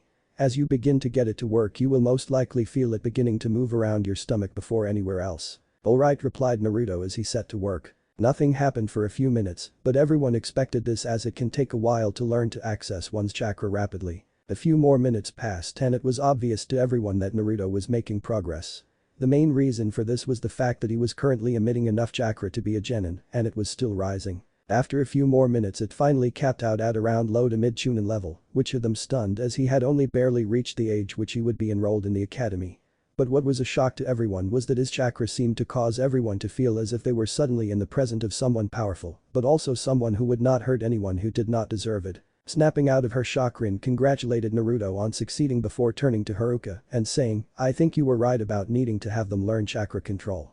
To have this much chakra at his age and not having used it before is a sign that he is going to need all of the chakra control he can get in order to control the vast reserves that he will have. Turning back to Naruto, she decided to give him his final instructions for the day. Alright Naruto, I am sure you noticed the length of time it took you to access your chakra well. Now that you know how to access it, I want you to being trying to reduce the amount of time it takes you to call it up. Okay, I will have this down by the end of the day, stated Naruto with confidence. Well then Naruto, I will make you a deal.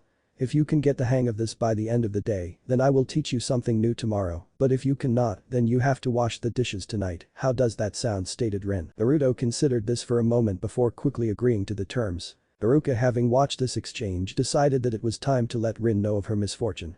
Turning to Rin, she stated, Rin, I think you should know it is not a good idea to bet against Naruto, you will always lose. What do you mean?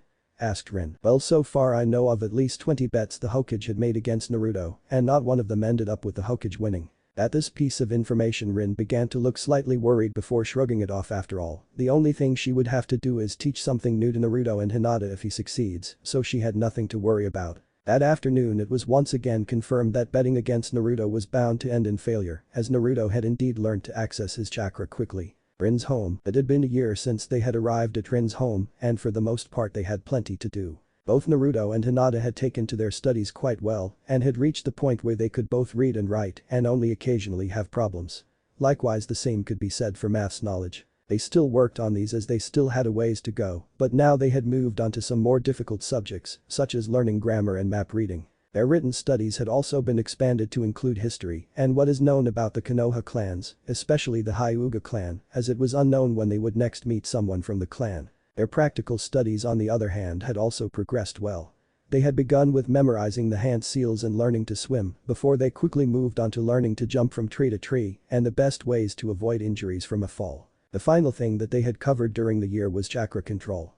They had managed to complete the basics such as getting a leaf to stick to their head, walking up trees, and walking on water. After completing these, they had been forced to perform both the leaf concentration and tree climbing exercises together before moving on to performing the water walking and leaf concentration exercises. The reason they were given was that being able to perform 2 or more chakra control exercises at once would give them the ability to perform more than one task at a time. After all, if they were able to sticking to a tree while performing a jutsu and not need to fully split their concentration, then they would be much more effective in battle. Even with all this on their plates, they still managed to find time to themselves or to just relax. Today, however, they had something else planned. They had decided that they would take a trip to the beach to get their minds off of everything for a while and just have some fun. Beach. Having packed up their necessities and changed into their swimsuits, the group had quickly left the house and followed the nearby stream to the west coast of Tea Country before walking south to a small cove with a cave on the side, just large enough for someone to walk into while standing. The cove itself seemed to be almost circular in shape with a small gap to allow the water to go in and out and some large rocks at the cove's entrance that tended to stop most of the waves from washing away the sand that separated it from the ocean. Here we are, stated Rin as they arrived at the cove. This is a nice place, stated Haruka as she looked around. Yes, well, before you all arrived I had plenty of free time on my hands, so I would occasionally walk up and down Tea Country just to see if I could find something new. It allowed me find a few places that would otherwise be ignored, replied Rin as she began to set up her beach towel. Sound like you enjoyed yourself pretty well without us around, stated Haruka. Do not get me wrong, it was definitely a good life, but it was also a lonely one, assured Rin as she turned to watch Naruto and Hinata as they began to splash water towards each other. You must have been fairly excited to have us come here then, replied Haruka. Yes, the moment I was informed of your situation I immediately jumped at the chance for the company.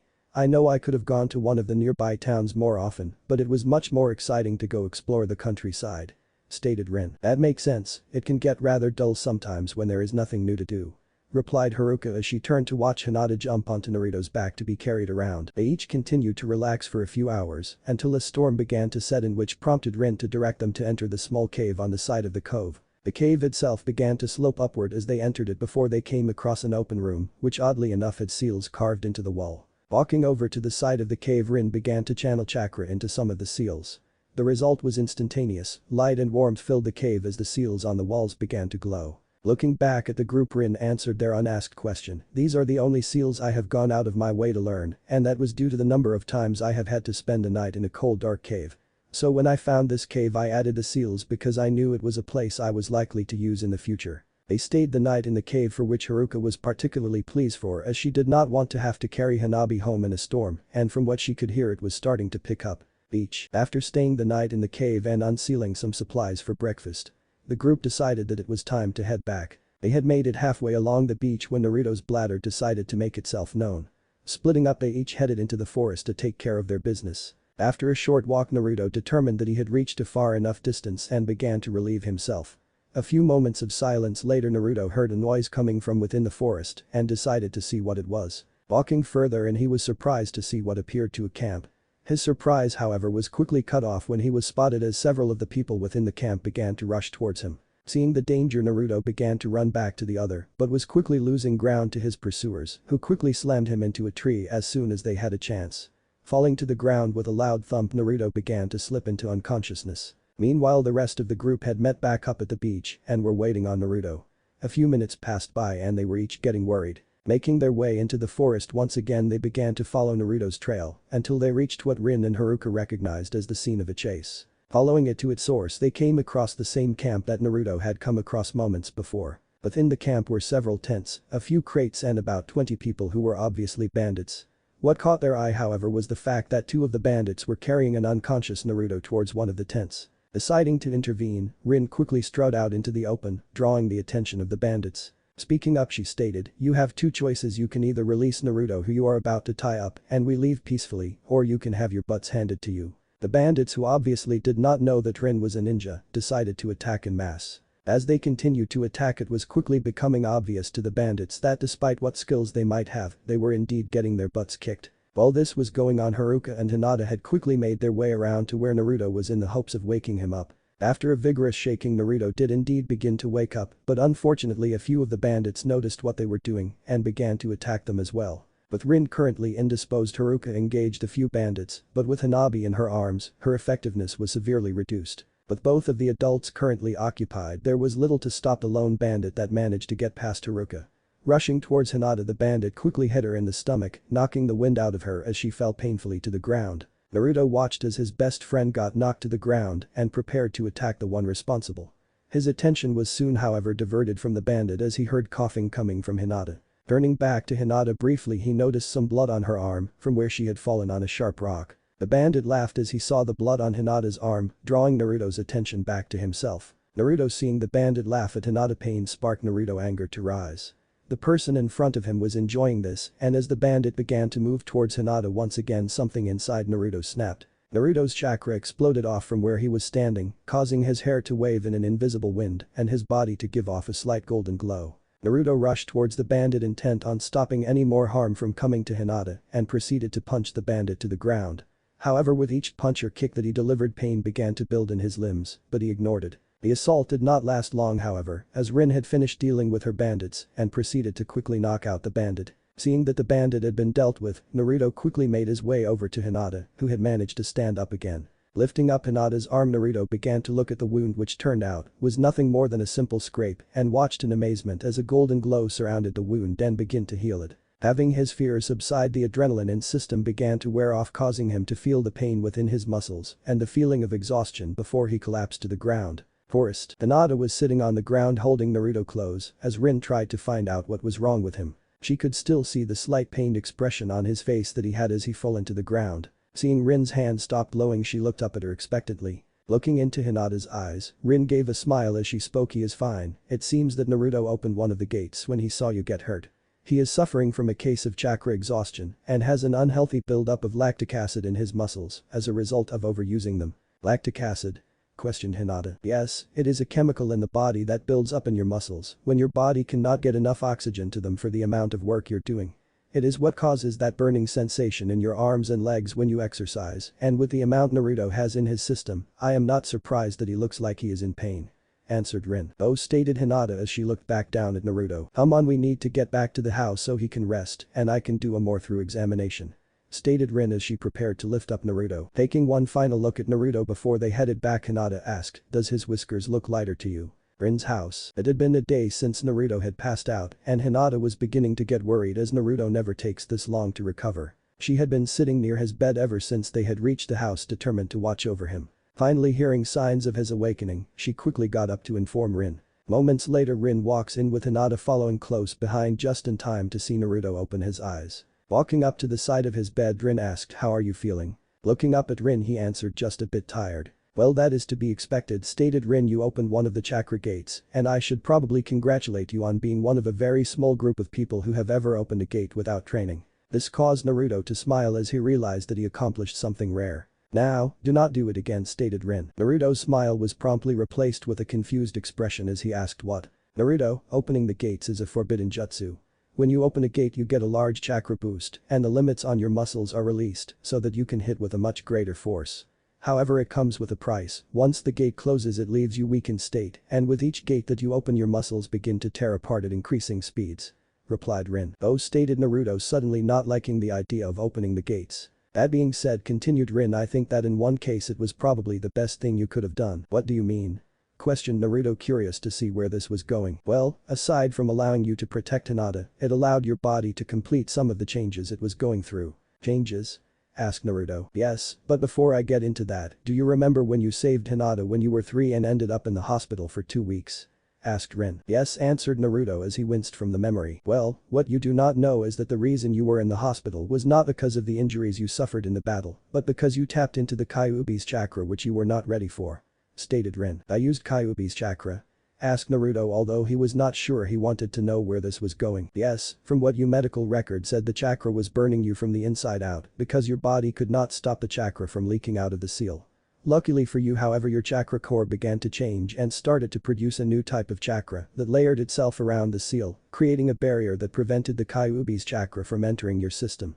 Stated Rin. So I have a new type of chakra? Asked Naruto. Yes, and from what I have read it seems that this chakra is what is responsible for your fast healing.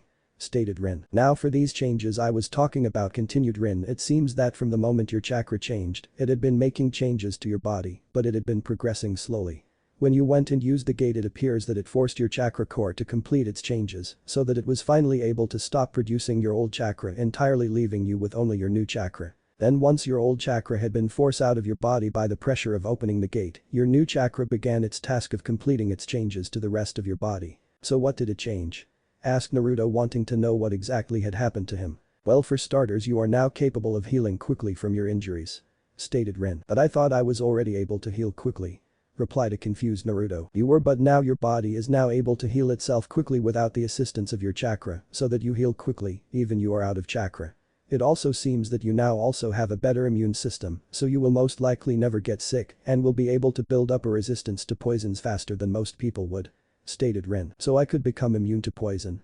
Asked Naruto. Well, if you have built up enough of a resistance to a certain type of poison, then only a large dose of that type of poison will be able to kill you, but any other dosage would still temporarily weaken you, so it is still a good idea to avoid being poisoned at all, answered Rin. The next change is that when I did a scan of your body I found 2 strange lumps of bone on your upper back and some new muscles connecting to them, but from what I can tell it has not finished forming yet, so we will just have to wait to see what it turns out to be.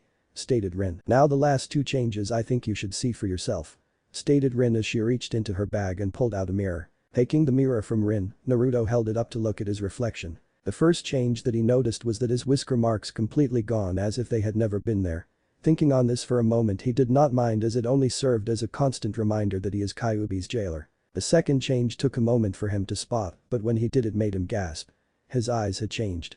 The whites of his eyes had changed to a sky blue, and his pupils and iris had merged into one, while still retaining that same ocean blue that he always had. Looking up at Rin, Naruto asked the only logical question he could: does this mean I have a taijutsu? It is possible, try channeling some chakra to your eyes and find out.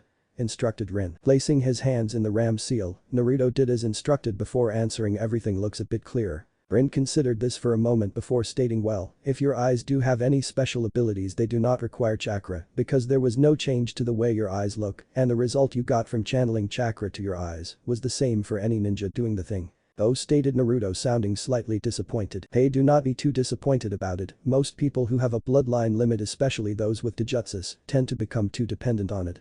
Besides, if Hinata's blushing is anything to go by, then these changes obviously suit you. Stated Rin. Naruto, hearing this, turned to see a blushing Hinata as she let out an eep, having been caught while staring at Naruto. Rin chuckled for a moment before drawing their attention once again. Well, now that that is out of the way, I want you both to get plenty of sleep before tomorrow, because Haruka and I are going to be increasing your training in light of recent events. Stated Rin before she left the room. Letting out a yawn, Hinata make her way over to her bed before she heard Naruto ask, do you really think I look better like this? Turning around to face Naruto, Hinata answered yes. Okay, well good night Hinata-chan. Good night Naruto-kun. Forest. It was morning and true to her word Rin had gotten Naruto and Hinata out of bed so that they could start their training. They were soon dressed and outside standing in front of Rin and Haruka awaiting their instructions. Haruka taking charge began to speak from the schooling you have both had this past year. You know that the three main areas of shinobi combat are Taijutsu, Ninjutsu and Jinjutsu. Now we will not be teaching you either ninjutsu or jinjutsu for a while yet, but we will be teaching you taijutsu. The reason for this is that unless you can fight at close range then all the enemy has to do to defeat you is get in close. Now to begin with, I will be teaching Hinata how to use the Juuken fighting style, which was specifically designed to be used with the Byakugan, and Rin will be teaching Naruto medical taijutsu, which focuses on dodging your opponent's strikes before counter-attacking. Continued Haruka. During the morning from 8 to 10, you will both be out here practicing the kata for the styles while we correct any mistakes.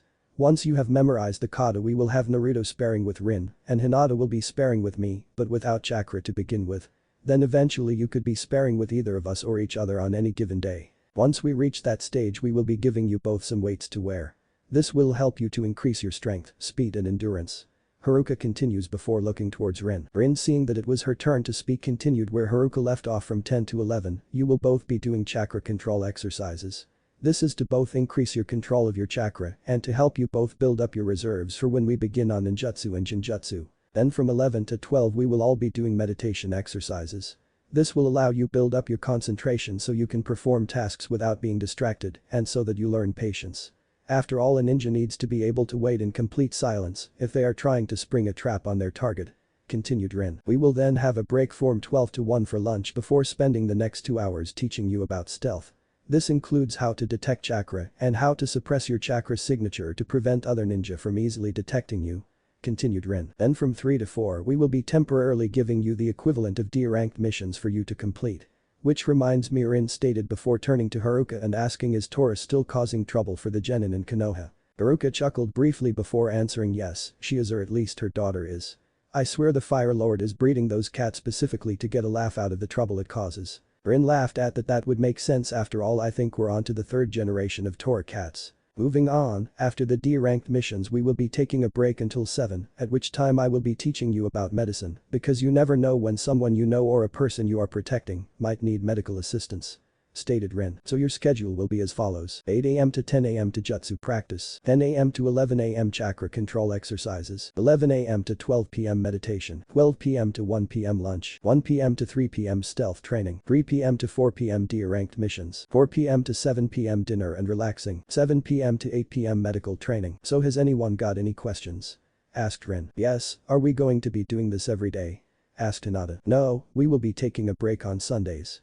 Replied Rin before waiting for more questions. Seeing that no one was going to ask any more questions Rin stated well, it is 9 at the moment leaving us with an hour for taijutsu, so let's get started. Rin's house. The group was currently sitting within Rin's house performing their meditation exercises. It had been 3 days since they had started their routine, and both Naruto and Hinata tended to be worn out by the end of the day. The only part Naruto could not figure out was what kind of person came up with the idea of passing off common chores as missions. So far they had weeded Rin's vegetable garden, cooked dinner and attempted to catch a fox. That was another thing, why in the world were they supposed to catch a fox? Sure they had said that it gave the perfect opportunity to practice their stealth and tracking, but after hearing about what usually happened to those who were assigned to capture Tora the cat, he was not so sure. Personally he thought they just wanted to see them suffer like they had. Realizing that he had once again let his thoughts stray, Naruto once again attempted to clear his mind. Mindscape. Naruto feeling a strange sensation wash over his body, opened his eyes to find out what was causing it, only to start at the change in scenery. Where previously he could say he was the inside of Rin's house, he now could not. Looking around Naruto saw that he was standing in the middle of a hallway. The walls and ceiling were made out of wood while the floor was covered in soft carpet. Getting up from his seated position Naruto began to make his way down the hallway, aware that this place might not be safe. Humming to a door Naruto slowly opened it to see what was inside. However what he saw confused him as he watched the events unfold. What he saw was Rin and Haruka give the exact same speech about what they were going to do for their training as they gave 3 days ago. Closing the door Naruto decided that something strange was definitely going on and proceeded to continue down the hallway. After having looked in a few more doors, Naruto decided that either somehow he had entered his mind or someone had constructed an elaborate seal array so that they could view Naruto's memories in order to find out his weaknesses. Personally he considered the former to be the most likely. But that in mind he proceeded to make his way down the various hallways he found until he saw a strange red and gold glow coming from the end of the one of them. Curious, he followed the glow until he reached a room with an unusually large gate at the other end, to put it mildly. The gate itself looked to be held together oddly enough by a single piece of paper, while its steel bars seemed to have built up a layer of rust. However, the gate itself was not what caught his attention. Instead, it was the strange wall that was just outside of the gate. The wall itself appeared to spread across the entire width and height of the room and looked to be gold in color.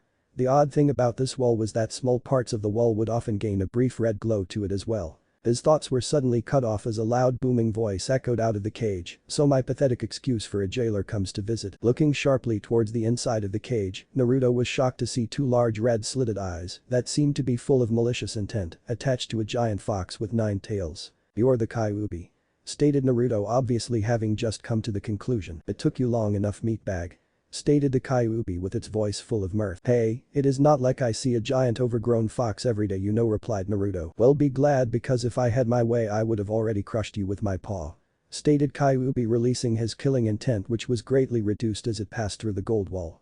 However, it still let Naruto know that this was one being that was not to be trifled with. After remaining silent for a moment, Naruto asked curiously, "Why did you attack Konoha?" "I heard that the village had a ninja that could defeat an army by himself, so I decided to put him in his place by destroying him," replied Kyuubi, obviously angry at the way things turned out. "Well, that certainly backfired," stated Naruto with humor in his voice. "Leave," roared Kyuubi with enough killing intent to make Naruto seriously consider the possibility of Kyuubi breaking out. Deciding that it was probably a good idea to do as Kyuubi said, Naruto quickly turned around and ran back out into the hallway in search of an exit. No sooner had that thought crossed his mind when a door suddenly appeared near Naruto with a sign that said exit. "Well, that was convenient," stated Naruto before opening it and walking through Rin's house. Opening his eyes, Naruto was greeted to the sight of Rin, Haruka and Hinata, trying to snap him back to reality. Seeing him beginning to respond, they asked him if he knew what had happened, to which he told them what he had seen. Needless to say, they were shocked to learn that Naruto had talked with Kyuubi, but they too found humor in the fact that Naruto was able to annoy the fox so easily.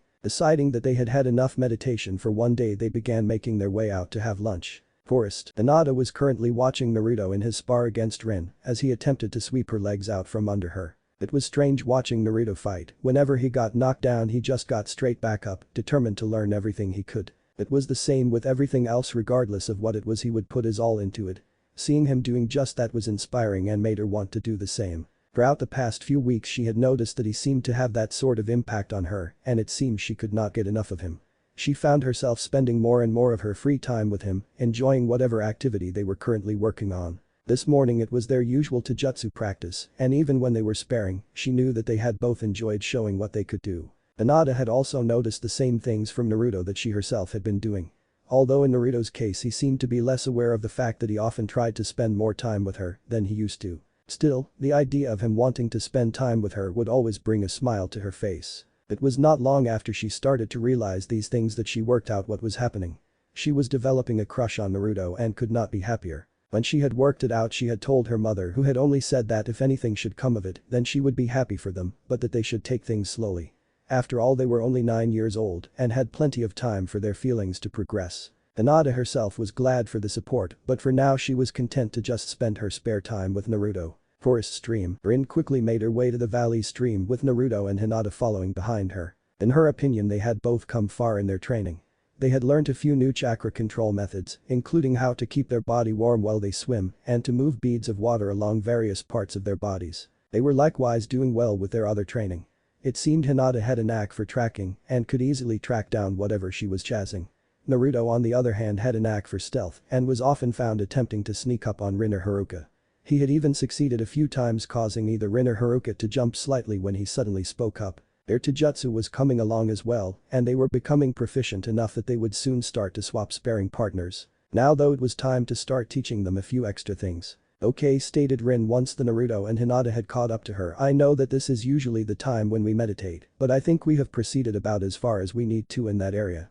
So I believe it is time to change around our training schedule. First things first, we will no longer be doing meditation or the horrible excuses for missions that we call D rank," continued Rin while looking at them expectantly. She was not disappointed when she saw that upon hearing about the lack of D rank missions, Naruto began to cheer loudly. Hinata though just let a small smile grace her lips at the news. After the cheers subsided, Rin continued, "We will continue to have our morning Taijutsu practice and chakra control exercises while moving up our stealth training to just before lunch. The rest of the day though will be used to teach you the basic academy jutsu which I expect you to master before I begin to give you any more. Today however I will be teaching you the water breathing jutsu which you can practice along with the academy jutsus that I will be showing you over the next 3 days. The reason why I am teaching you this jutsu along with the others is that it is a basic survival jutsu and as such it could very well save your life one day. Now let us begin, shall we?" Rin's house. The training had been going fairly well with the new jutsus, or at least it had been. Both Naruto and Hinata had progressed well in the 4 jutsus they had been given and had been trying to perform the jutsus with less hand signs like they would have learned to do in the academy. It had been on one of these afternoons that they were supposed to be practicing when Rin, having just finished attending her vegetable garden, realized that they had disappeared. She had informed Haruka of the situation to enlist her help in a search of the house. What they came across was not what they were expecting. Apparently Naruto had gotten it into his head that he would not be able to perform a completely accurate transformation of a girl unless he knew what the difference was between a boy and a girl. Somehow he had managed to convince Hinata the same thing and that had led to the situation that Rin and Haruka walked in on. Standing before them were Naruto and Hinata completely nude, attempting to memorize what the other looked like while sporting blushes that would make a tomato jealous. Needless to say there was only one possible course of action.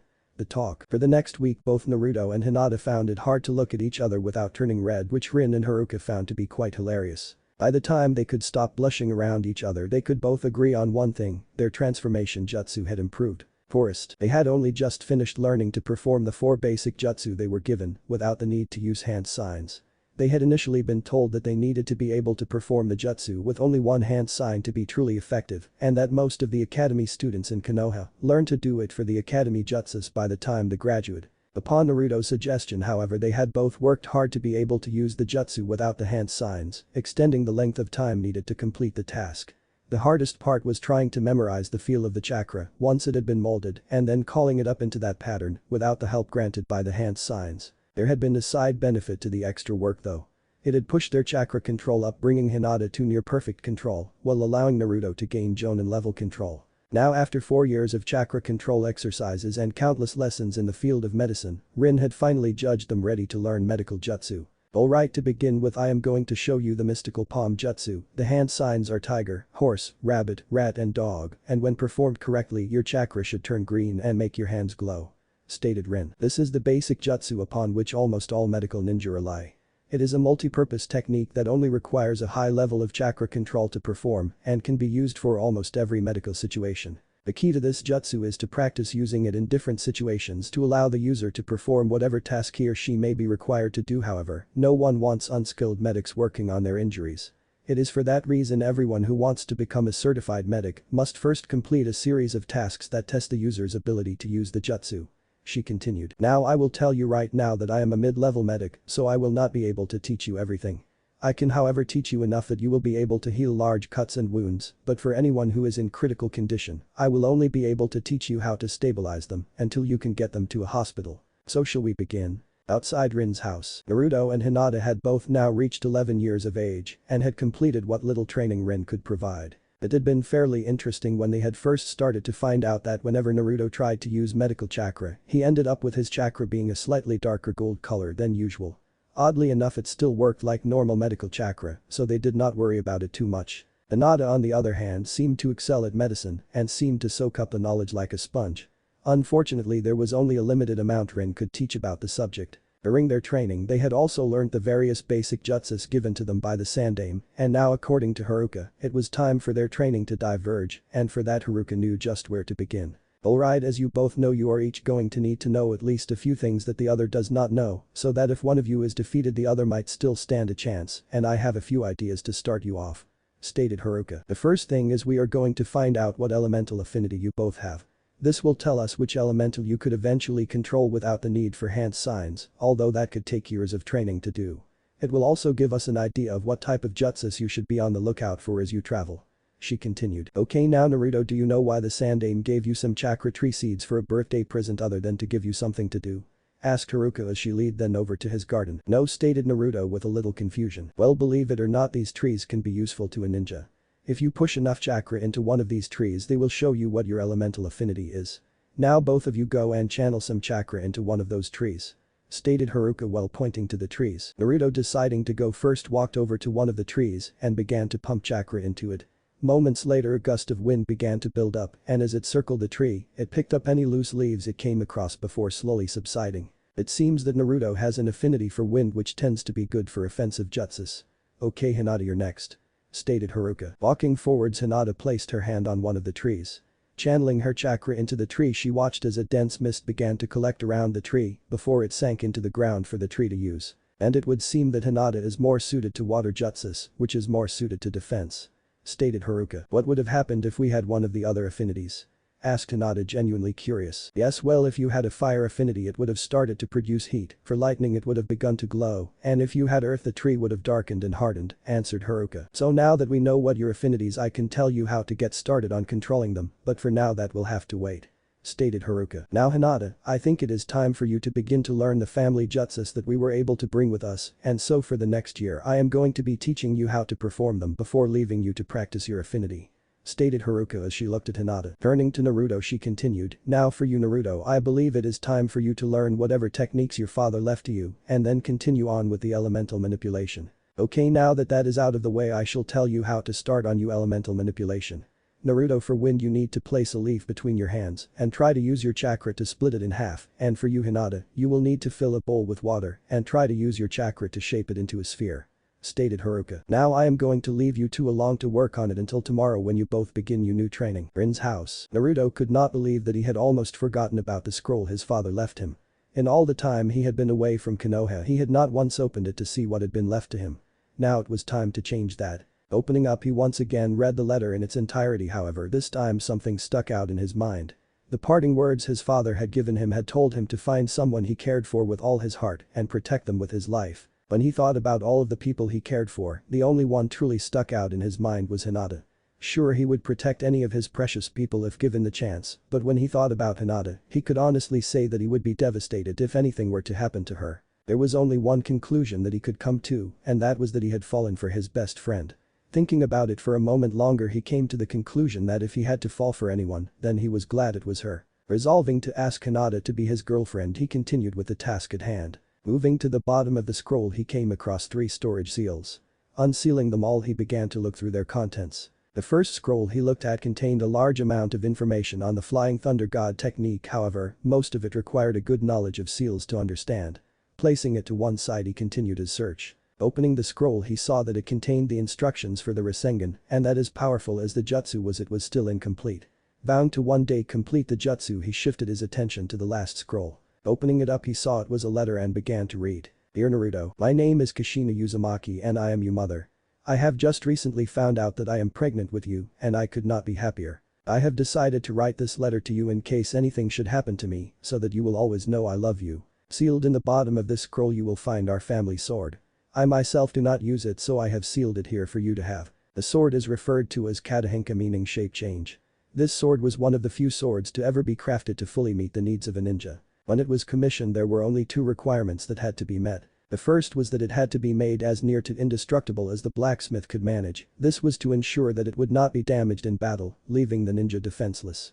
This was later enhanced by seals to ensure its durability. The second was that the sword had to be as versatile as possible so that it could be passed down through the generations, allowing them use it in a way that suits them.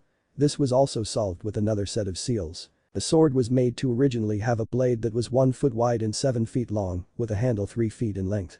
The blade and handle were then covered in seals that would allow the user to change the sword into any single-bladed sword they desired, which gave the blade its name. Please use the sword well, my son. It may not be the most fancy, but I can guarantee it is a fine sword that will serve you well. Love, Kushina Uzumaki. Naruto was in tears. He had once again obtained proof that his parents loved him, but this time from his mother. Wiping the tears from his eyes, he set about unsealing the sword from the scroll, only to have it fall on the floor due to the sheer size of it, considering the fact that it was in its original form. After having finished staring at what basically qualified as a slab of metal with an edge, he began to seal everything away, except for the instructions for the Rasengan, before heading out to begin his training. Rin's house. It was dark, and it had been an hour since dinner, and due to the fact that Rin could not teach them anything else about medicine, Naruto decided that now would be the perfect time to ask Hinata to be his girlfriend. Making his way to their room, he spotted Hinata sitting on her bed reading a scroll on the 8 divination signs, 64 palms of the hand. Walking up to Hinata, Naruto asked, "May I have a seat?"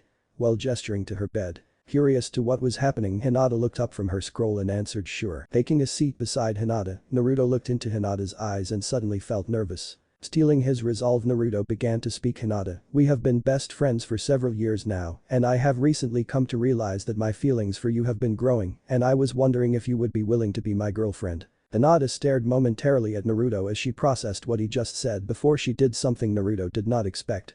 She blushed and fainted with a smile on her face. Naruto was not entirely sure what to think of the situation, but decided to take the smile on her face as a good sign. Placing his hand on Hinata's shoulder, he gently began to shake her awake. Seeing her come around, he removed his hand and sat patiently for Hinata to regain her senses. Hinata slowly sat up and was slightly confused upon seeing Naruto on her bed for a moment before she remembered why he was there. Looking into his eyes, Hinata did the only thing she could think to do. She threw herself forward and pulled him into a hug before replying, "Yes, I want to be your girlfriend." Naruto could honestly say that he did not expect this reaction, but he was pleased nonetheless. Pulling back from the hug to see Hinata questioning eyes, he quickly moved forward and captured Hinata's lips with his own and began to kiss her passionately. Training in the past year had been relatively slow compared to the previous years, as they found out why few attempt to learn to control their element before they reach Jonin. The amount of time it takes to learn how to control an element can be in the area of years, according to Haruka.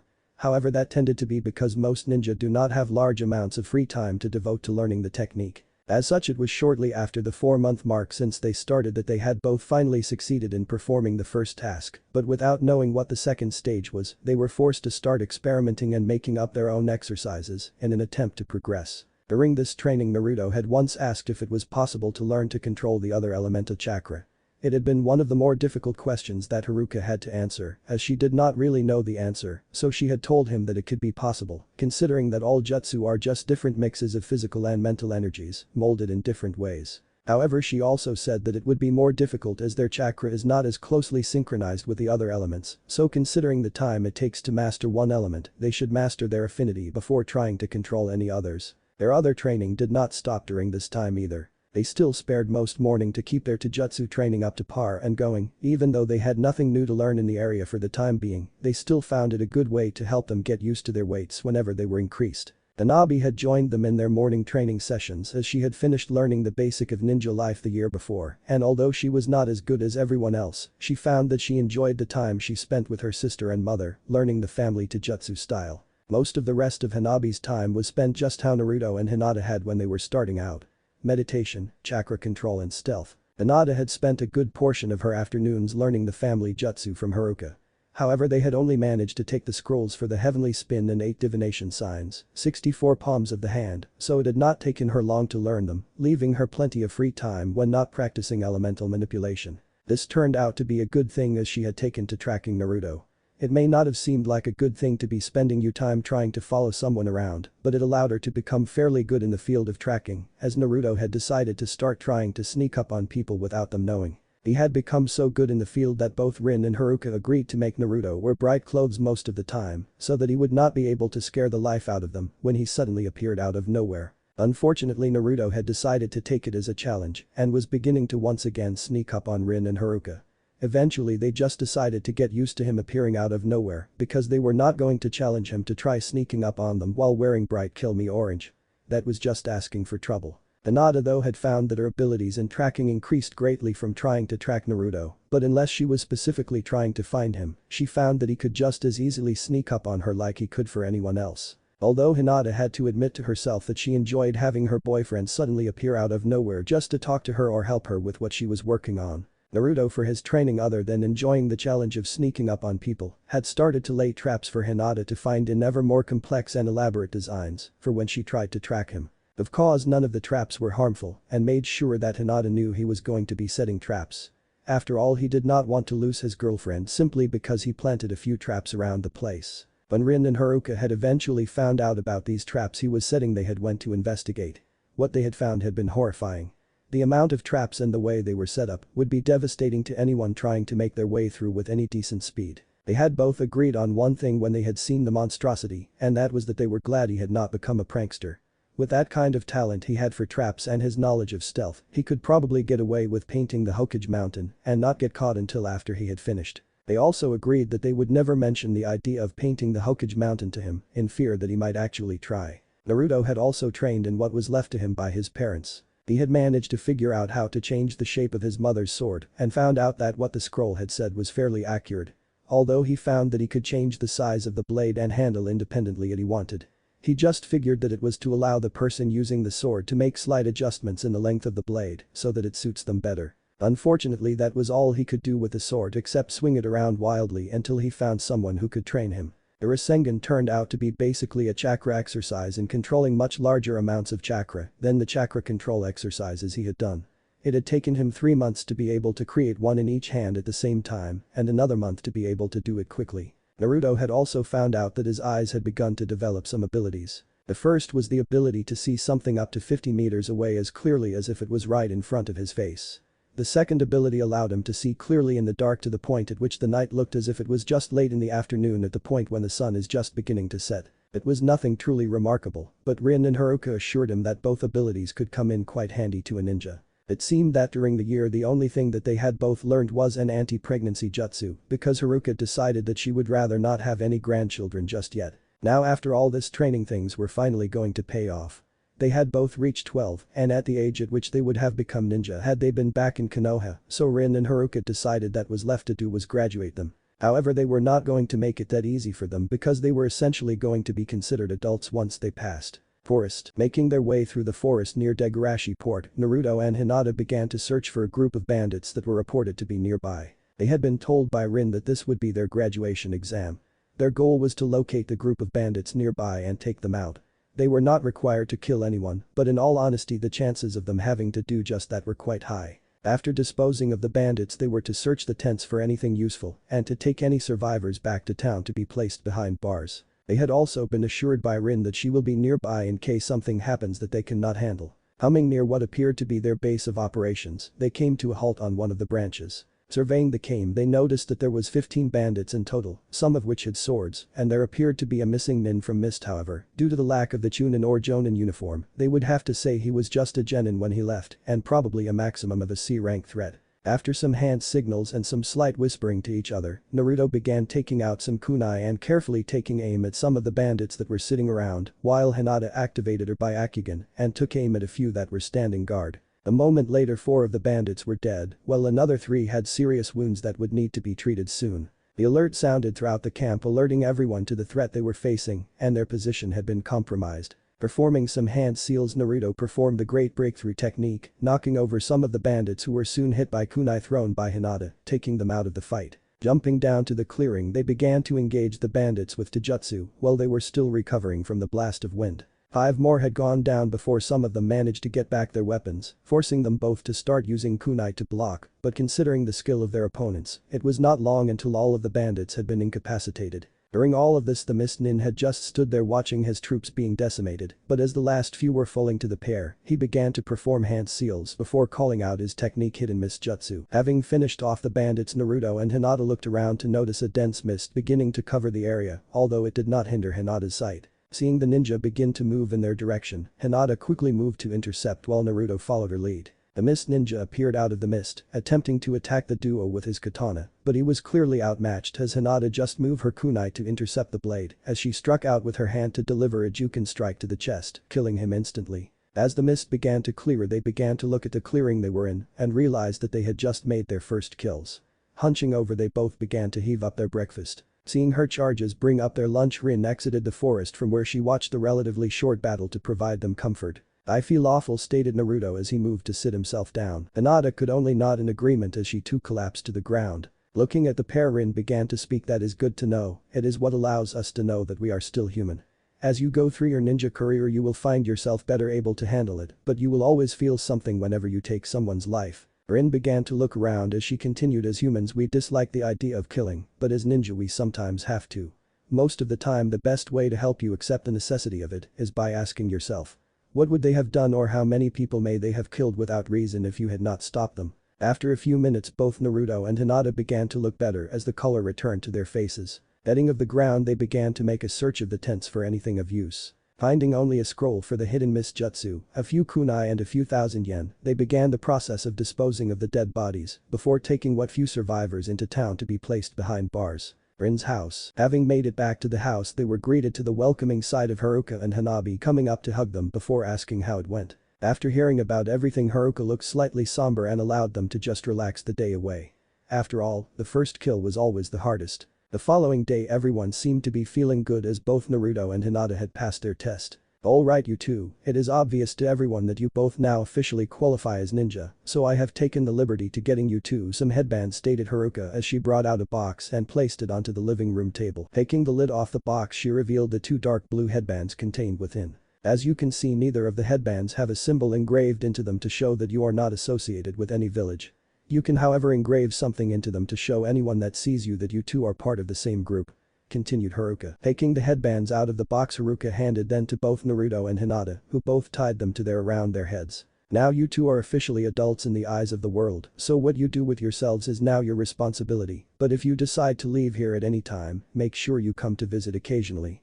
Stated Haruka. We will, so do not worry about it. Stated Naruto with Hinata nodding in agreement. Naruto and Hinata had been happy that they were finally considered to be ninja, but rather than head off into the world just yet, they both decided that they would like to take another vacation with everyone else first. But that in mind, they had convinced the rest of their small group to come to one of Fire Country's few hot spring villages.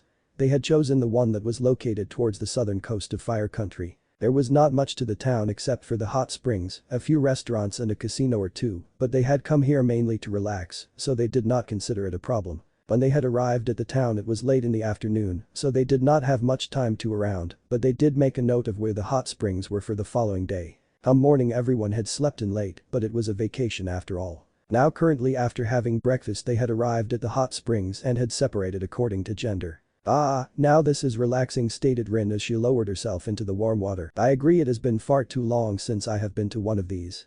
Replied Haruka as she watched her daughters get in. So you two, what do you think, enjoying it so far? Asked Haruka. Hinata let out a sigh of contentment as she allowed herself to relax while replying definitely. Hanabi herself looked quite pleased with the situation as she gave a simple yes in reply. They all remained that way, just relaxing for a few minutes before they heard some other people approaching. Tsunade-sama, there is nothing wrong with taking a break with a soak in the hot spring. Stated Shizune as they came through the inner hot spring doors, followed closely by a pig. I know that I would just rather be in one of those gambling casinos I saw earlier. Replied Tsunade as they reached the group. Turning to the new arrivals, Rin immediately recognized the duo. Tsunade-sama, it has been a while since we last met, and Shizune, I see you still have not convinced her to stop gambling. Rin stated, earning the attention of the others. Turning her attention to the owner of the voice, Tsunade let a smile cross her face as she spoke. Yes, it has been a while, but you know I am not going to give up gambling. It is too much fun. Even though you always lose? Asked Rin. Well, it is still fun. Stated Tsunade while pouting. So who are these people you are with? Asked Tsunade. Oh, well, let me introduce you. This is Haruka Yasuharu and her two daughters Hinata and Hanabi. Stated Rin while pointing to each in turn, allowing them each to say hello. They have been living with me for the past 7 years, along with Hinata's boyfriend Naruto. Continued Rin. Everyone, this is Tsunade of the legendary Sanin and her apprentice Shizune, she continued. Anything else they might have said was quickly cut off by a shout of pervert. Coming from the boys' side of the hot springs. Boys' side. Naruto had been spending his time just relaxing in the hot spring after splitting off from the girls. He had a few things on his mind, such as what he might like to learn next now that he could travel around. The main thing on his mind, however, was that lately he had begun to notice that there were 2 lumps that seemed to be growing on his upper back, and he was slightly concerned about what they were going to become. However, considering the changes that he has been through already, he was not all that worried. Hearing the door open to the hot spring open, he turned his attention to the man that came in. The man had long white hair, red lines on his face and a headband that had the kanji of oil on it. There was only one person that Naruto knew of that met that description, and what the man did and said next only confirmed Naruto's suspicions. Jiraiya had walked through the door and walked straight over to the fence separating the genders. Taking out a kunai, he began to make a hole in the fence as he stated, "This is going to be great, Tsunade in a towel. With this I will be able to make Icha paradise." The movie. Knowing that none of the girls would want to be spied on while relaxing in the hot spring, Naruto walked up to the man and said, "I would appreciate it if you did not spy on my friends." Jiraiya turned to Naruto for a moment before turning back to finish creating a hole in the fence while stating, "Beat it, kid, this is a once-in-a-lifetime opportunity." Taking that statement as a no, Naruto took a few steps back before taking a deep breath and yelling, "Pervert." The reaction was instantaneous. Jiraya's face turned ghost white as he heard yelling coming from the other side of the fence and the sound of a stampede. Turning his attention to the hot spring door as B began to get up to make a break for it, but it was not meant to be. There rushing out of the door was Tsunade followed by a group of women, and the expression on her face turned too from anger to pure rage as she recognized him. What followed next were sounds of pain and screams for mercy as they pounded Jiraiya into the ground. Finally the beating stopped and the women turned to leave, but they stopped as they heard Naruto speak, "That you old pervert was for attempting to peep on my friends, this however is for attempting to peep on my girlfriend." Turning his attention to the group of girls clad only in towels he continued, "Ladies, I think it is my duty to inform you that before I yelled out pervert, this guy was saying to himself that whatever he saw was going to be used help him make itcha paradise." The movie. Jiraiya up until the point at which he heard Naruto speak had thought that he had gotten off easy considering who he was trying to peep on. Those delusions were quickly destroyed as he listened to what Naruto said. Turning to the group he thought he saw death itself as he looked into the eyes of the women in front of him. Screams of pain and agony were heard throughout the town as Jiraiya was beaten to within an inch of his life, only managing to fall unconscious towards the end of the beating. Finishing the beating, Tsunade sighs and states, "It just does not seem like enough. Does anyone have any ideas of what we could do to him?" The girls tossed a few ideas back and forth for a few minutes, with the most prominent being to tie him up and leave him out in the middle of the street in his underwear. "Ladies, I have a plan that will hit him where it really hurts," stated Naruto. Turning their attention to Naruto, they all recoiled at the sight of the evil grin on his face that could make even Orochimaru run and hide. Needless to say, they were all for the plan. Tsunade's hotel room. Jiraiya was currently lying in bed where he had just woken up. He was not sure how he had ended up there, but it seemed that all of his injuries from the beating had healed. Looking around, he noticed that there were some clothes on the floor that looked as if they had been tossed there in a fit of passion, and that some of them were his. Confused, he continued to survey his surrounding when he noticed that someone had just turned off a shower. Anticipating the possibility of a naked woman stepping out, he turned his full attention to the door and waited for it to open. Seeing the door crack open, he watched as Tsunade walked out in a skin-tight strapless red dress that hugged her figure perfectly. "Ah, Jiraiya, you're up. I was thinking that you may have wanted to rest a bit more after last night," stated Tsunade. "Last night?" asked Jiraiya, oblivious to what she was talking about. "Yes, you remember last night after I healed your wounds I used you to relieve my sexual tension. Let me tell you, you were an animal," stated Tsunade, walking slowly towards Jiraiya. Jiraiya frantically searched his memory for what Tsunade was talking about, but after finding nothing he decided to play along. After all, if he scored once with her, then she should be more willing to do it with him again. "Oh yes, I remember now," stated Jiraiya with a look of recognition, "and no, I do not need any more rest. How would you like to go for another round?"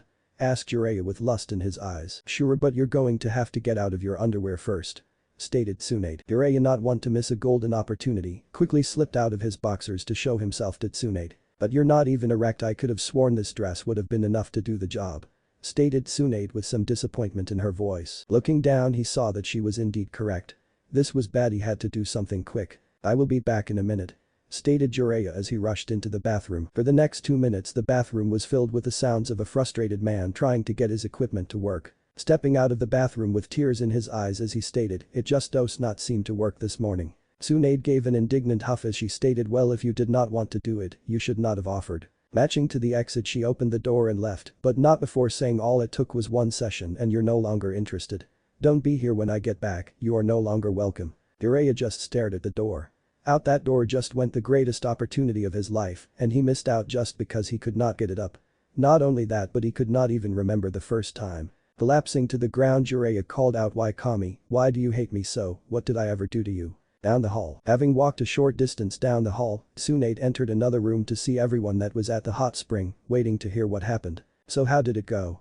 asked Naruto, feeling eager to know how his plan turned out. "You should be hearing the results any moment now," stated Tsunade. Sure enough, within mere moments of having said that, they heard Jiraiya asking why Kami hates him. "So how long until he regains his bodily functions again?"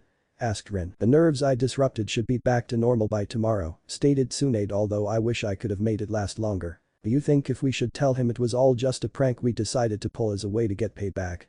asked Rin. "Unfortunately, yes. Otherwise he is likely to end up in a state of depression."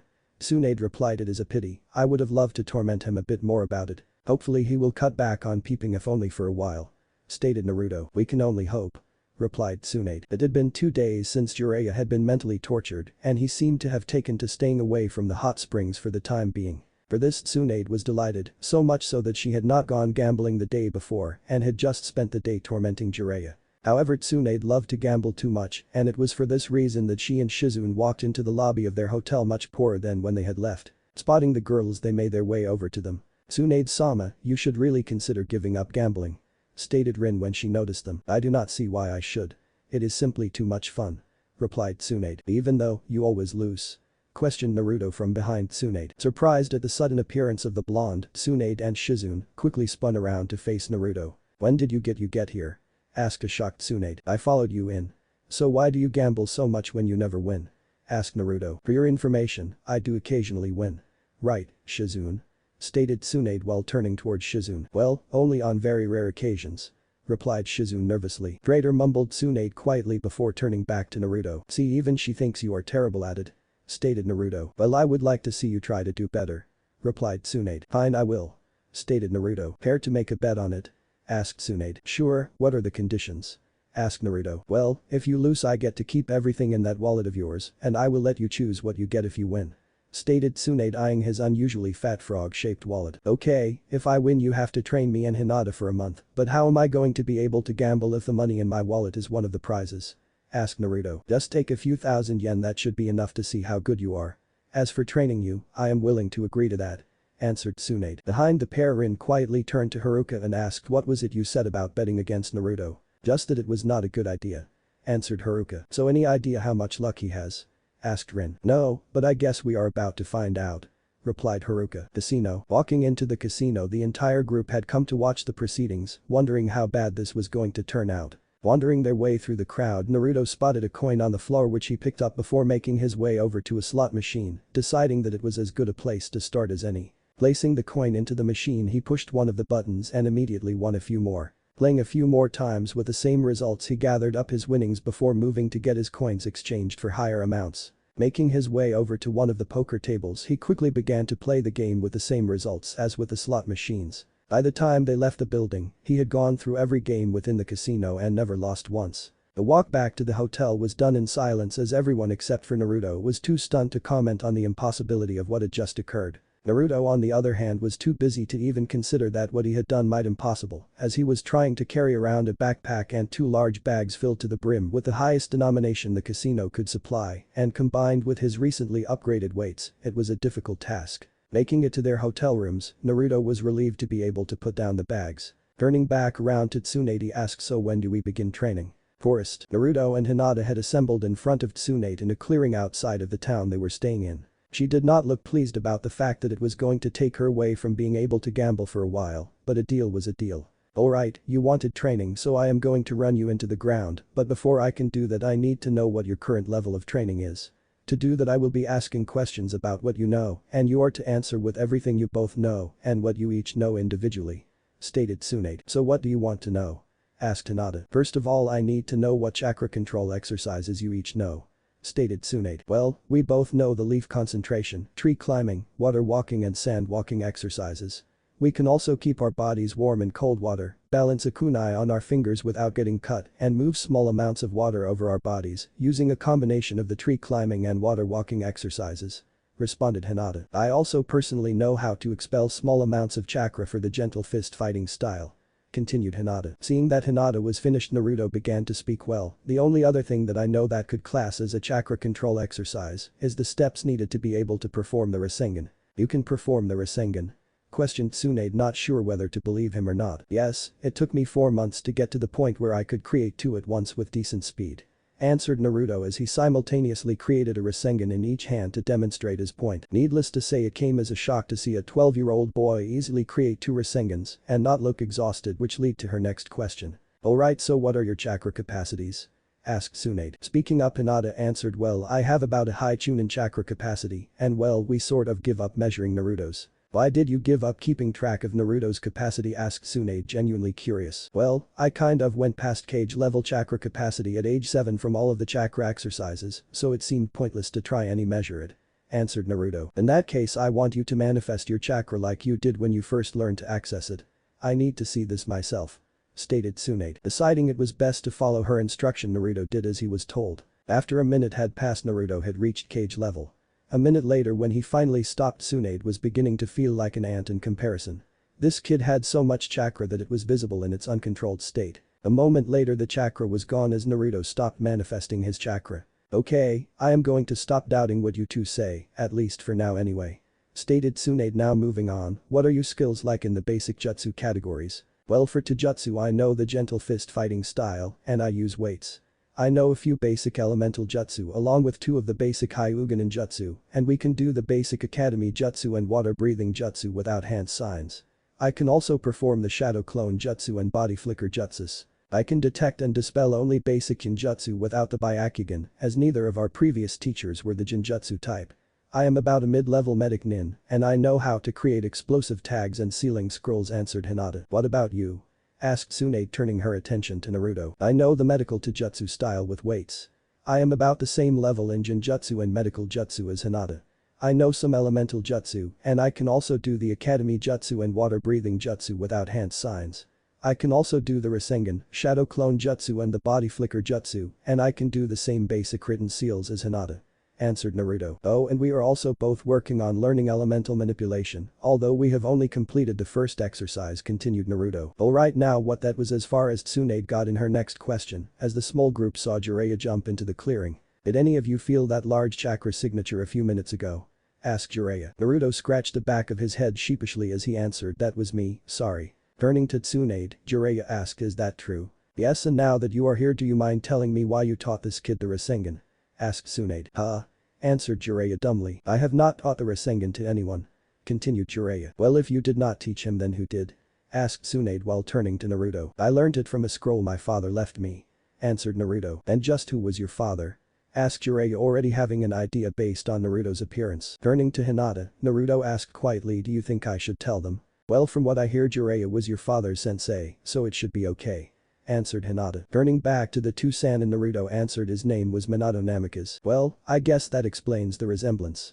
Responded Jiraiya. After giving the situation a moment of thought, Jiraiya asked, how would you like to become my apprentice? Naruto was slightly shocked at the turn of events, so he asked the only sensible question on his mind, why do you want me as your apprentice? Well, I considered Minato to like a son I never had, so I figure the least I could do for him would be to train his son, even if it is only for a short amount of time. Answered Jiraiya. I guess that makes sense, so I am willing.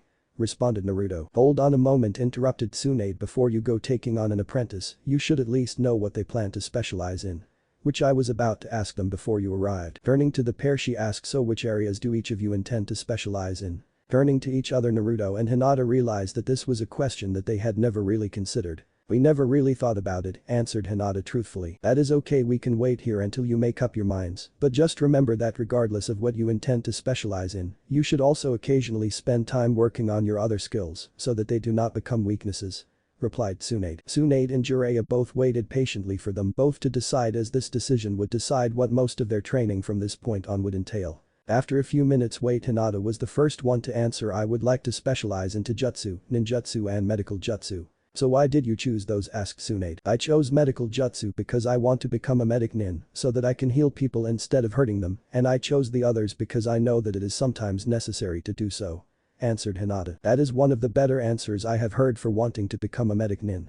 Stated Tsunade. Another minute went by before Naruto spoke up. I want to learn taijutsu, ninjutsu, fuinjutsu and eventually kinjutsu. So why do you want to learn those? Asked Tsunade. Well, I want to learn taijutsu and ninjutsu so that I can be strong enough to protect those I care about. I want to learn about seals so that I can understand the seals required for the Flying Thunder God technique, and I want to learn kinjutsu so that I can use the sword my mother left me. Answered Naruto. Alright, considering what you each want to learn, it would probably be a good idea if Jiraiya teaches Naruto instead of me, considering he is an expert in sealing techniques. As for Hinata, I will be giving you some advanced medical training. Stated Tsunade. What about the other areas we want to specialize in? Asked Naruto. Well, I have not got much to teach in the way of taijutsu, as mine relies mainly on using my chakra to enhance my strength. As for ninjutsu, you might be able to get Jiraiya to teach you some, or you can just find some scrolls to learn from or even create your own. At the mention of the possibility of creating his own jutsu, a gleam appeared in Naruto's eyes as he continued to listen. As for kinjutsu, neither of us are an expert in that field, so we cannot teach you about that. Continued Tsunade. Alright, stated Tsunade, shall we begin? Hold on a moment, interrupted Jiraiya, before we begin, do either of you two know the shadow clone jutsu? We both do. Why? Asked Naruto. Well, that jutsu can be used as a way to speed up training, and it will allow you to get in a lot of training within the month that you two are going to be learning from us. responded Jiraiya. The month of training under the Sanin had been for the most part fairly straightforward. They each had Naruto and Hinata create some clones at the start of each day, and then, while the two originals performed their daily exercises, their clones learned from the Sanin. Hinata was only able to create 3 clones at a time if she wanted them to still be around at the end of the day, but considering Tsunade had all 4 of them working on different things at any given point, she was able to get a lot done. Her experience with medical jutsu was increasing rapidly at a pace that impressed Tsunade enough to offer her an apprenticeship for when she felt she was ready to continue with her medical studies. Her extensive use of the shadow clones also had a side effect of increasing the speed at which her chakra reserves grew, so by the end of the month, she was able to make 5 clones that could last for the full day, so she was happy with the progress. Naruto on the other hand could make a shadow clone army if he desired, so Jiraiya was having plenty of fun ordering the large group around. He initially had a group of 10 which were just studying scrolls of theory until they were memorized, which did not take long at all. After the scrolls were memorized, he had Naruto create about 100 clones and had them split off into groups of 2, one to practice writing seals and one to observe what happened if the clone was destroyed from a mistake it had made. There may not have been many destroyed clones, but it did serve as a motivator for learning to do it correctly. After a few days of training, Naruto had decided that it would be a good idea to use the training method in other areas as well, which would allow him to expand his chakra reserves at an increased rate as he would be using a large portion of his massive chakra reserves each day. The only thing he had to decide was what he was going to use it to train in. The first obvious choice was using it for elemental training to complete his training in manipulating the wind, and a second option was to begin trying to use a second type of elemental chakra to see if it was possible. His third was to create a new jutsu like Tsunade had mentioned. A fourth option came from a random thought about what it would take to sneak up on one of the Sanin, which was almost too tempting to resist trying. And finally there was something that he had promised himself that he would do, and that was to complete the Rasengan. Obviously he could not complete the Rasengan until he had mastered his wind chakra, so that was out of the question. Also out of the question was making a new jutsu, because without a large amount of knowledge in ninjutsu, he would be fairly limited in what he could make. He also decided that it would probably be a good idea to finish learning one element before he started on another, so that just left him with 2 choices. Stealth training or elemental training. He had initially thought to just limit himself to one, but in the end he decided to just make 2 groups of clones so that he could work on both. By the end of the second week it was not uncommon to see bright blobs of orange within the forest, trying to keep themselves hidden from each other.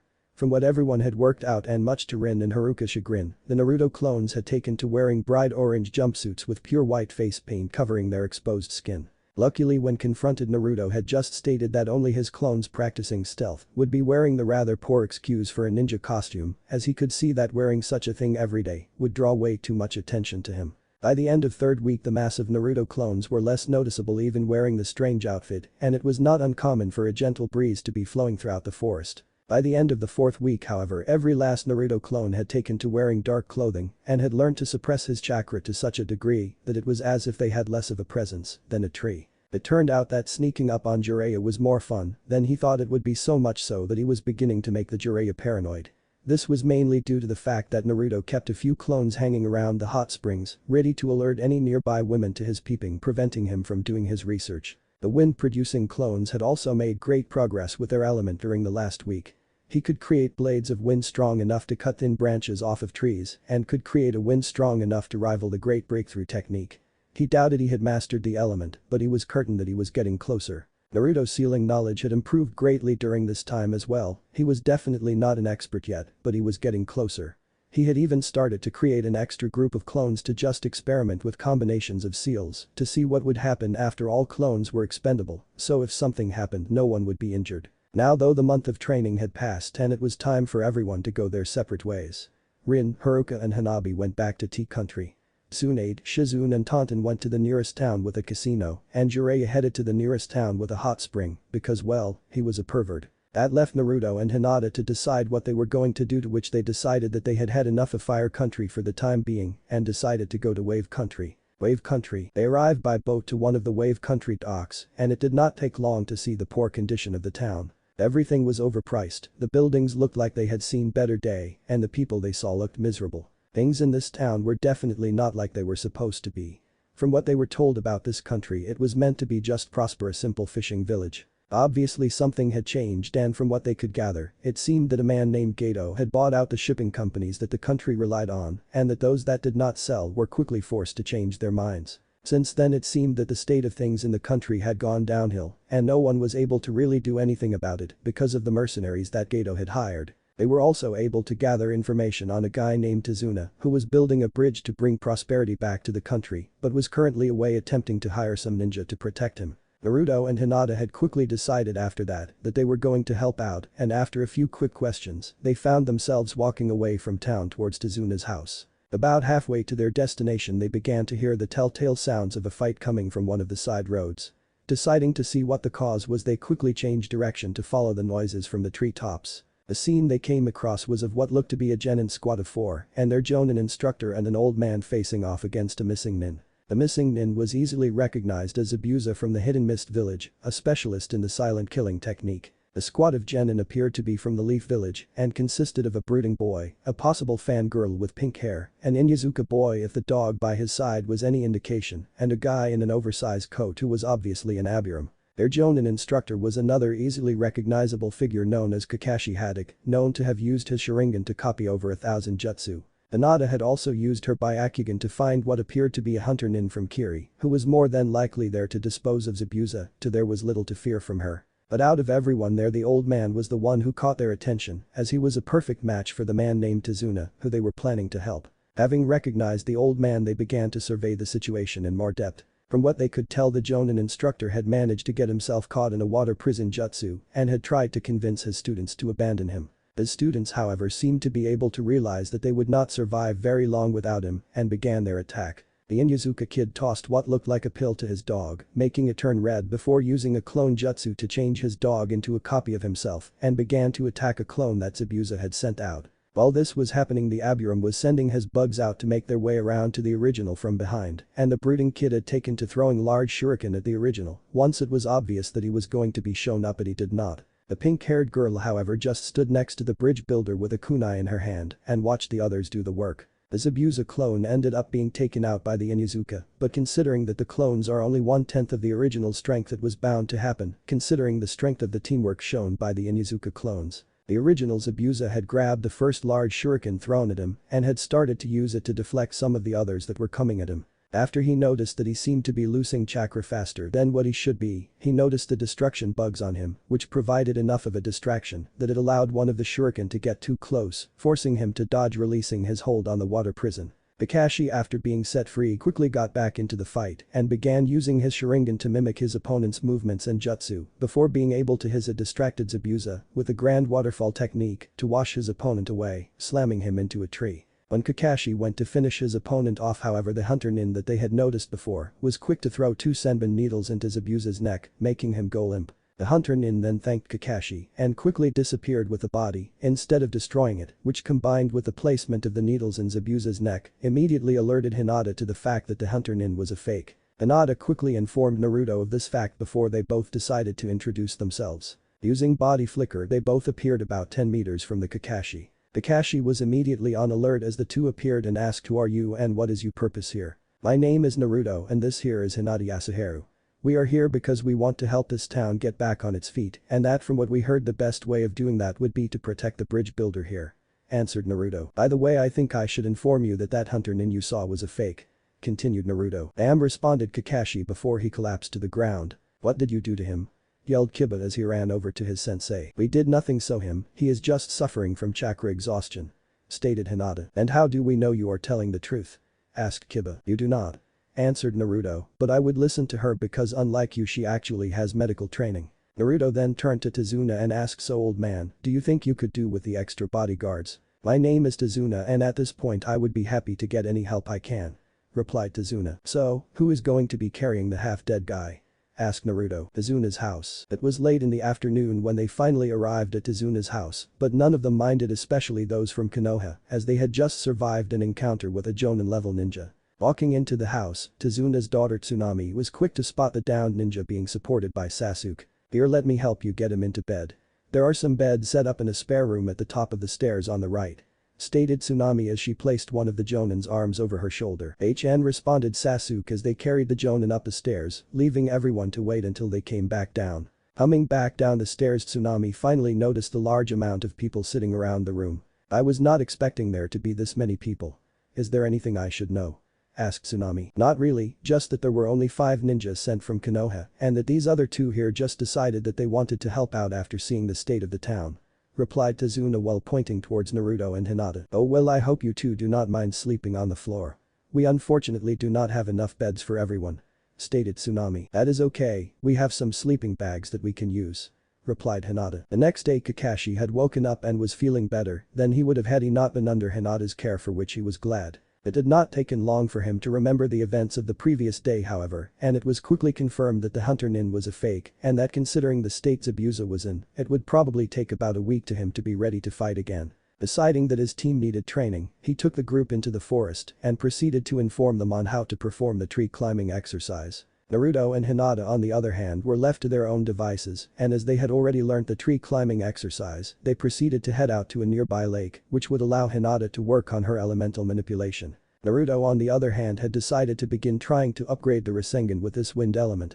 He may not yet be a master of the element, but considering that the Rasengan was mainly just chakra manipulation, he figured that he might just be able to do it. They would have both ended up creating clones to help in their projects, but due to the fact that they may need to fight someone, they decided that it would be a good idea to conserve most of their chakra until the end of their mission. It had been a few days since they had arrived, and for some reason everyone in the house had been subjected to Inari yelling at them during dinner about how it was useless to fight against Geto before running out of the room. Azuna had then explained about what had happened to Inari's stepfather and how it had caused the villagers to lose hope. Naruto had then broken away from everyone else and made his way to Inari's room, where he found Inari crying while looking at a picture of his stepfather. Naruto quietly entered the room, closing the door behind him, and waited for the tears to slow. "You're wrong, you know.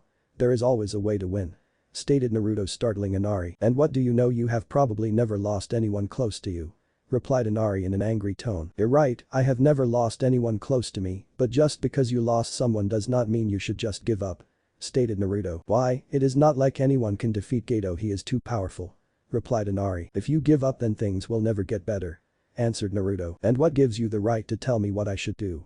asked Inari. "I do not have the right to tell you what to do, but I can point you in the right direction based on what I have experienced," stated Naruto. "I once lived each day of my life always having to worry about whether I was going to make it through the day alive because of something I could not control or understand. But those days are long gone because of a few people who were willing to give me a chance and help me out. So I can tell you with confidence that there is always a way for things to get better as long as someone is willing to fight for it," continued Naruto before he got up and left Inari to his thoughts. The following morning, when Naruto and Hinata had reached the river they usually train at, Naruto decided that it was as good a time as any to bring up what he wanted to discuss. "I think we should search for Geto's headquarters," stated Naruto. "Why do you want to search for his headquarters?" asked Hinata, genuinely curious. "Well, I have been thinking this Geto person is willing to have someone killed to ensure he remains in control. So I want to see if we can find out what his plans are, or at the very least we might be able to find out when the next attack is going to be," answered Naruto. "It sounds like a good idea, but what if there are other ninja guarding his compound?" asked Hinata. "That is why we just go to scout out the compound to begin with, to get an idea of what we are dealing with and then decide if we want to go inside," answered Naruto. "Okay, so when do you want to do this?" asked Hinata. "Well, I figure we can use today to find out the location of the compound, and then early tomorrow morning we head out to scout the area, and because we would have had a full day's rest, we will be ready to fight if we need to," replied Naruto. "Alright, I agree. Shall we get started?" responded Hinata. Geto's compound. It had not taken long for them to find out the location of Geto's headquarters, as everyone in town tried to steer clear from it whenever possible. Now though it was early in the morning and it was still dark, the perfect conditions for sneaking around. Hinata was continuously scanning the area with her Byakugan, and combined with Naruto's ability to see in the dark, there was little chance that someone could sneak up on them undetected. Reaching the edge of the compound, Hinata was both pleased and worried about the fact that there were no signs of any ninja. This meant that either Zabuza had already left and was on his way to attack the bridge builder, or he had set up camp somewhere else, meaning he could still attack at any time. There were however a large amount of samurai around, indicating that it was the main force that Geto employed to help keep the civilians under his control. She also idly noted that 2 of the samurai were leaving the compound and looked annoyed that they had to be out of bed so early in the morning. Relaying her finding to Naruto, they decided that it was worth the risk to try and enter the compound. They made their way into what appeared to be the main building and proceeded to make their way through the building, checking every unoccupied room that they came across, occasionally transforming themselves into the various items that were commonly found throughout the compound in order to escape detection. One room they came across appeared to be a storage room for ninja equipment, but it looked like most of the items had just been thrown into the room. There were even a few headbands that looked like they had belonged to some missing nin, something which did not bode well for Zabuza. Picking up the headbands, Naruto sealed them into a scroll in the hopes that they could be used to convince Zabuza that continuing to work for Geto would not do him any good. Heading out of the room, they began to once again search for Geto's office. Finally reaching their intended destination, they quickly checked to make sure the room was clear before entering. Looking through the files, they found they were slowly able to put together a rough plan of what Geto's plans were. He intended to first take over Wave Country and use it as a base of operations. He was then going to build up his resources before attempting to take over T Country, making himself the daimyo while leaving Wave Country to rot. They were however unable to find any information on when Zabuza was going to attack, but they were able to find out that the two that left earlier that morning were on their way to kidnap Inari and Tsunami. Knowing that Geto sent someone to kidnap Tazuna's family, it was quickly realized that Zabuza was probably going to attack today as well, and that they were going to be used as leverage if Zabuza failed. Making their way back out of the compound, they realized that there were a lot less samurai around than there was that morning, only reinforcing the idea of the attack happening today. Passing the boundaries of the compound, they quickly accelerated in full speed as they jumped through the treetops towards Tazuna's house. Tazuna's house. As soon as Naruto and Hinata arrived at the house, they were both quick to notice that the door looked as if it had been forced open. Making their way to the entrance, they listened to those inside the house as the two samurai knocked Tsunami to the ground and to Inari shouting to let his mother go. Knowing that the samurai were sufficiently distracted, Naruto and Hinata quickly entered the house and knocked out the two samurai. "Thank you for keeping these two distracted for us, Inari," stated Naruto as he tied up the samurai. "Why, what did I do to help?" asked as he watched Hinata untie his mother. "You kept them occupied while we decided on the best way to handle the situation, allowing us to knock them out without them knowing we were here," answered Hinata. "Alright, now Inari, I want you and your mother to go into town and wait there.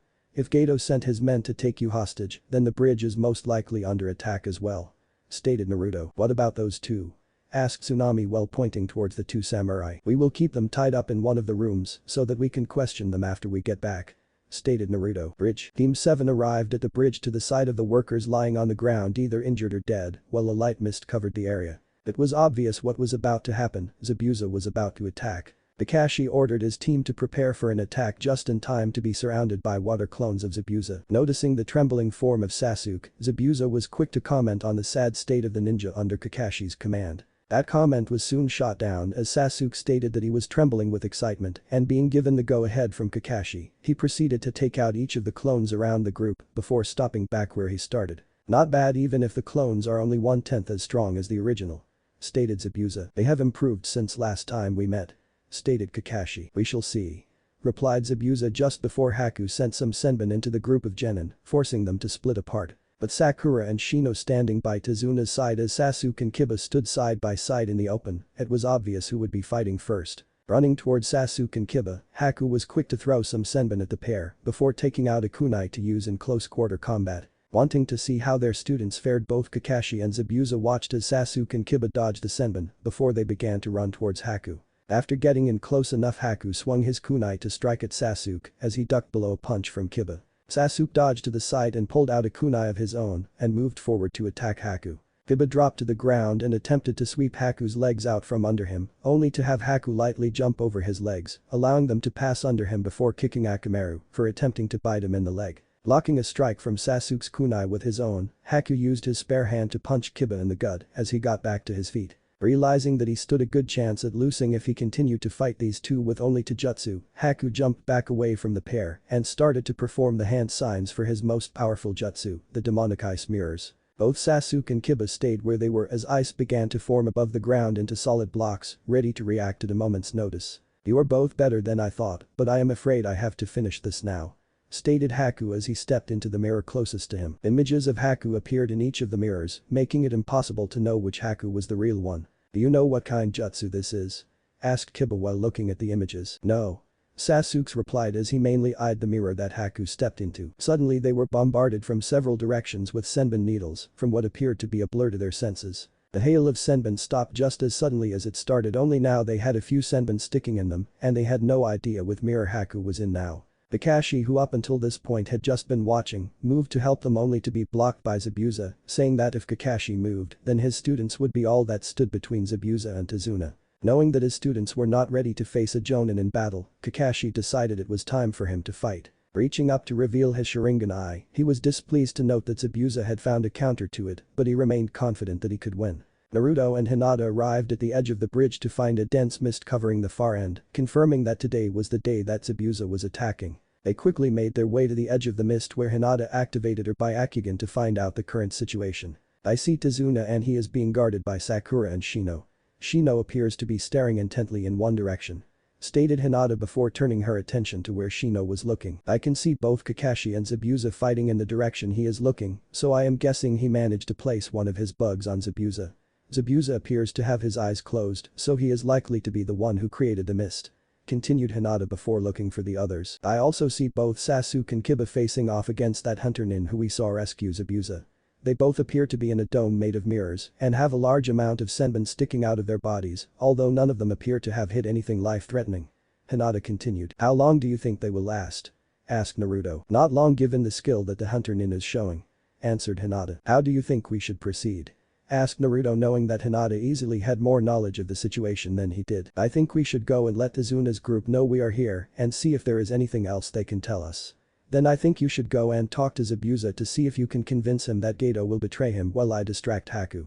Answered Hinata. Sounds good, stated Naruto before they both rushed into the mist. Halfway to their destination, Hinata noticed that Zabuza changed this direction of attack and headed straight for Tazuna's group, shortly followed by Kakashi. Relaying this piece of information to Naruto, they both knew that they would not make it in time to help, but at least they knew the situation in case Zabuza remained near Tazuna. Shortly before they arrived at Tazuna's location, both Zabuza and Kakashi moved off, allowing them to continue with their original plan. Arriving near the Tazuna and his two guards, Hinata was quick to ask, how much do you three know about what is going on? Shino was the first to answer. Only the Kiba and Sasuke were drawn into a fight with the hunter nin, and that Kakashi-sensei is fighting against Zabuza. Sakura then decided to speak up and ask, do you know anything about what is happening? That is about the same as us, except that Sasuke and Kiba are trapped within a dome of mirrors, trying to fight against a hunter nin, who appears to be able to hide inside them.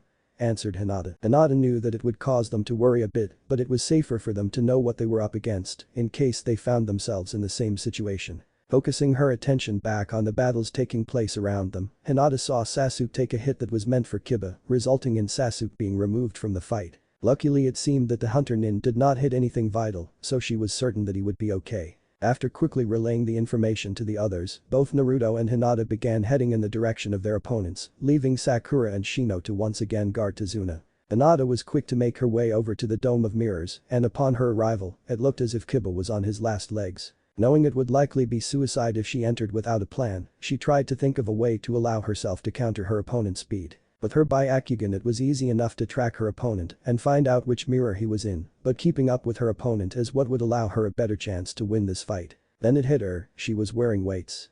Quickly removing her arm and leg bands as well as her weighted vest, she found that her sense of balance had been altered slightly, and as she moved she realized that she was also not used to the increased speed. She figured it was because of the fact that they really only ever took the weights off when they had a shower. They were going to have to change their training schedule slightly after this was all over. With this new information, she quickly made the decision to put the weights back on, as she knew what she was capable of with them on. Seeing that Kiba was about to go down, she replaced herself with Kiba in order to get him out of harm's way. Sasuke on the other hand was fairly safe from the hunter nin, as all he had to worry about was the odd stray senbon that Hinata dodged. Who are you and why have you interfered with our battle? Asked Haku while looking at the unfamiliar person in front of him. My name is Hinata Yasuharu and I am here because I want to keep Tazuna alive. Answered Hinata. Then I shall be forced to kill you as well. Stated Haku. Although it was evident to Hinata that this hunter nin did not want to kill her, it was always a good idea to keep in mind that even if a ninja does not want to kill, there is still the chance that they will need to in order to complete their mission. Hinata turned her full attention to the mirror that she knew the hunter nin was in, but did not turn to face it so as to keep the fact that she knew where he was a secret. Pulling out a kunai, Hinata waited patiently for the attack. Haku leaped from the mirror and began to throw senbon at Hinata, only to have then either blocked or dodged. As Hinata either blocked or dodged the senbon that were thrown at her, she took careful note of the speed at which her opponent was moving. He was moving at a slower speed than what he was when she first arrived at the bridge. It was obvious that this hunter nin was getting low on chakra due to sustaining the ice mirrors. Given that she had seen Sasuke try to melt one of the mirrors, only to have it remain looking as good as new, it was obvious that she could not use the great fireball jutsu to get out, but it was likely that sustaining the jutsu under the heat of the jutsu would be draining for the hunter nin. Deciding to put her theory to the test, Hinata began forming hand signs for the great fireball jutsu and aimed it at the mirror that she knew her opponent was in. Hinata kept the fireball going for a good 10 seconds, deciding that it should be long enough to test her theory. Upon seeing the mirror undamaged, Hinata acted shocked to keep the hunter nin from guessing her plan. By now it was obvious to Haku that Hinata could easily track him and decided to inform Hinata of one of the details of the ice mirrors. "You will find that it is useless to try and melt the mirrors, I am able to prevent them from melting," stated Haku. "Oh," stated Hinata while looking a bit disappointed. Hinata quickly got back into her defensive stance, ready to continue the fight. As Hinata watched the hunter nin, she was pleased to notice the slight reduction in her opponent's speed. Now all she had to do was wait until the hunter nin entered a mirror and launch a continuous fireball at the mirror, with more chakra behind it to make it hotter. The only problem was making sure she did not use it for too long, because once the jutsu begins to break, she would need to have enough left to use her juken. Performing the hand signs needed, Hinata timed the launch of her fireball to strike just as the hunter nin entered the mirror. Inside the mirror, Haku had just realized what happened. This fireball that had struck the mirror she was in was hotter than the last one, and it was not letting up, causing her to have to use her chakra to maintain the mirror she was in. She had to admit it was a good plan as she was low on chakra and any moment now she would not have enough to sustain the jutsu.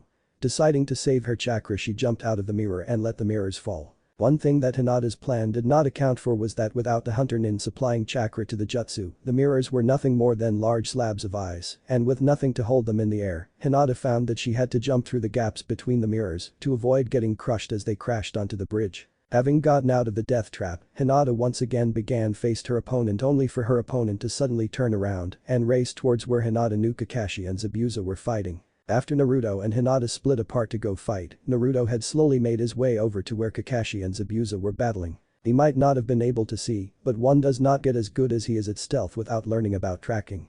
One of the things he had learned was that sound was a good indicator of a person's location. All he had to do to avoid being detected in this mist was to be quiet and to make sure that even his footsteps were silent. It was a simple enough process to get in close to the battle, so the only thing left to do was to find out which of the two footsteps belonged to who. Although even that had not been hard, as they each had been talking to each other, and Zabuza, being experienced in the art of silent killing, meant that as were the footsteps that he could barely hear, while Kakashi's tended to remain more or less in the same place. Knowing where they were, Naruto quickly decided that he would wait until an opportunity presented itself. He had to wait for a few minutes until Kakashi decided it was time to get serious and summoned some ninja dogs to hold down his target. When Kakashi began to charge up a Chidori, Naruto knew it was time to make himself known. Naruto ran forward into the slowly clearing mist to appear right beside Zabuza as Kakashi began his run to deliver the final blow. Having heard another person running towards the gap between Zabuza and Kakashi, Naruto quickly intercepted the person, preventing them from getting killed, while also pushing Zabuza out of the way of the Chidori.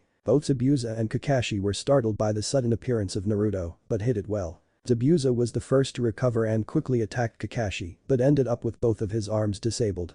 At this point Zabuza knew he was defeated. "Kakashi, I am sorry to interrupt, but I would like a word with Zabuza if I may," interrupted Naruto. "About what?" asked Kakashi, unsure of whether to allow it or not. "Well, I want to try and convince him that Geto is more than likely going to have him killed rather than pay him," stated Naruto. Zabuza suddenly found himself paying full attention to the blonde in front of him. "What makes you think he is going to have me killed?"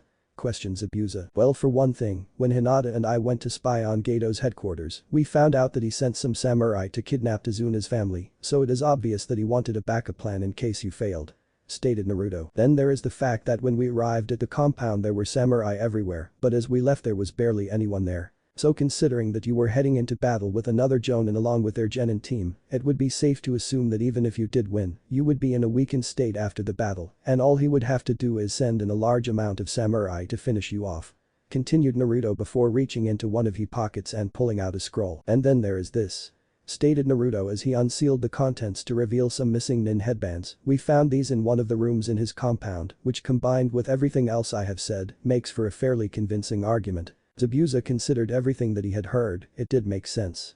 If Geto was going to go back on their deal, then that would be a good way to do it. "Alright kid, let's say I believe you. What do you get out of telling me this?" asked Zabuza. As Naruto was about to answer, he was interrupted by a laugh coming from the unfinished end of the bridge. As everyone turned to the source of the laugh, they saw Gato standing in front of an army of samurai. "Well, it seems that there is a ninja out there smart enough to figure it out. It is a pity you will not live long enough to tell anyone else," stated Gato as he eyed Naruto. Turning his attention to Zabuza, he continued, "And you call yourself a demon. You are nothing but a baby demon at best. You needed to have someone step in to save your life when you were unable to take on one Jonin." Zabuza felt enraged. His so-called employer just admitted to the fact that he planned to have him killed just so he would not have to pay. "Kakashi, I guess our fight is over. Hey kid, pass me a kunai," stated Zabuza as he ripped his bandages off. Naruto turned to Hinata and asked, "Would you be able to heal Zabuza's arms for me?" "Sure," replied Hinata and set about healing Zabuza's arms. Zabuza was confused by this and asked, "Why would you want to heal me?" "Simple," replied Naruto, "I need a kinjutsu teacher, and it would be fairly hard to teach me if you went and got yourself killed while attacking a bunch of samurai. Besides, judging by the way your partner tried to save you, I am guessing that it would be devastating to him if you were to die." Zabuza took a moment to look toward Haku and realized that Naruto was right. Haku was raised to be there for Zabuza when he needed him. If he were to die, Haku would be left without anyone. As much as Zabuza tried to deny it, Haku had wormed his way into his heart, and the idea of leaving Haku alone in this world was not something he was willing to let happen if he could help it. Turning his attention back to Naruto, he said, "Okay kid, let me take care of these pests, and then we will work out how you are going to pay me for my services." As soon as Hinata finished healing his arms, Zabuza picked up his sword and prepared to charge into battle once again. Gato for his part had been getting fairly impatient. These people had the goal to ignore him and he hated it. He was about to call out for his men to attack when he noticed Zabuza pick up his weapon. His arms were supposed to have been too damaged to do that. Then the answer hit him, that girl must have healed Zabuza. Gato, realizing that he was in some serious danger, now quickly ordered his men to attack as he fled to the back of the group. Zabuza rushed forwards with his sword in hand, quickly cutting a path through the samurai, not even getting a scratch. Finally reaching his target, Zabuza made one quick slice toward Gato's neck, resulting in the decapitation of Gato's head before Zabuza kicked the corpse over the side of the bridge. Turning around once again, Zabuza eyed the samurai as he proceeded to walk unopposed back to the group. Finally, the shock of their employer being killed began to wear off as one of the samurai shouted, "He killed our meal ticket." Before another shouted, "Now we are going to have to raid the village." The samurai began to charge forwards towards the group, only to suddenly stop as an arrow landed in their path. Looking behind the group of ninja, the samurai saw that the entire village had gathered and had armed themselves with anything they could find. "None of you are going to raid our village," shouted Inari. Naruto turned to Inari and nodded with a grin on his face. Turning back to the samurai and seeing them hesitate, Naruto decided to help them make up their minds. Making the hand sign for his favorite jutsu, Naruto called out Shadow Clone Jutsu while pulling on a good-sized chunk of his chakra. In an instant, most of the bridge was filled with Naruto clones, scaring the samurai into running for their lives. Kakashi and Zabuza suddenly found themselves worrying slightly. They had both felt how much chakra went into that jutsu, and the fact that the kid still had enough left to split evenly throughout all of the clones he created left them slightly worried about how much potential this kid had. Seeing that the samurai had left, Zabuza stated, "Now about these kinjutsu lessons.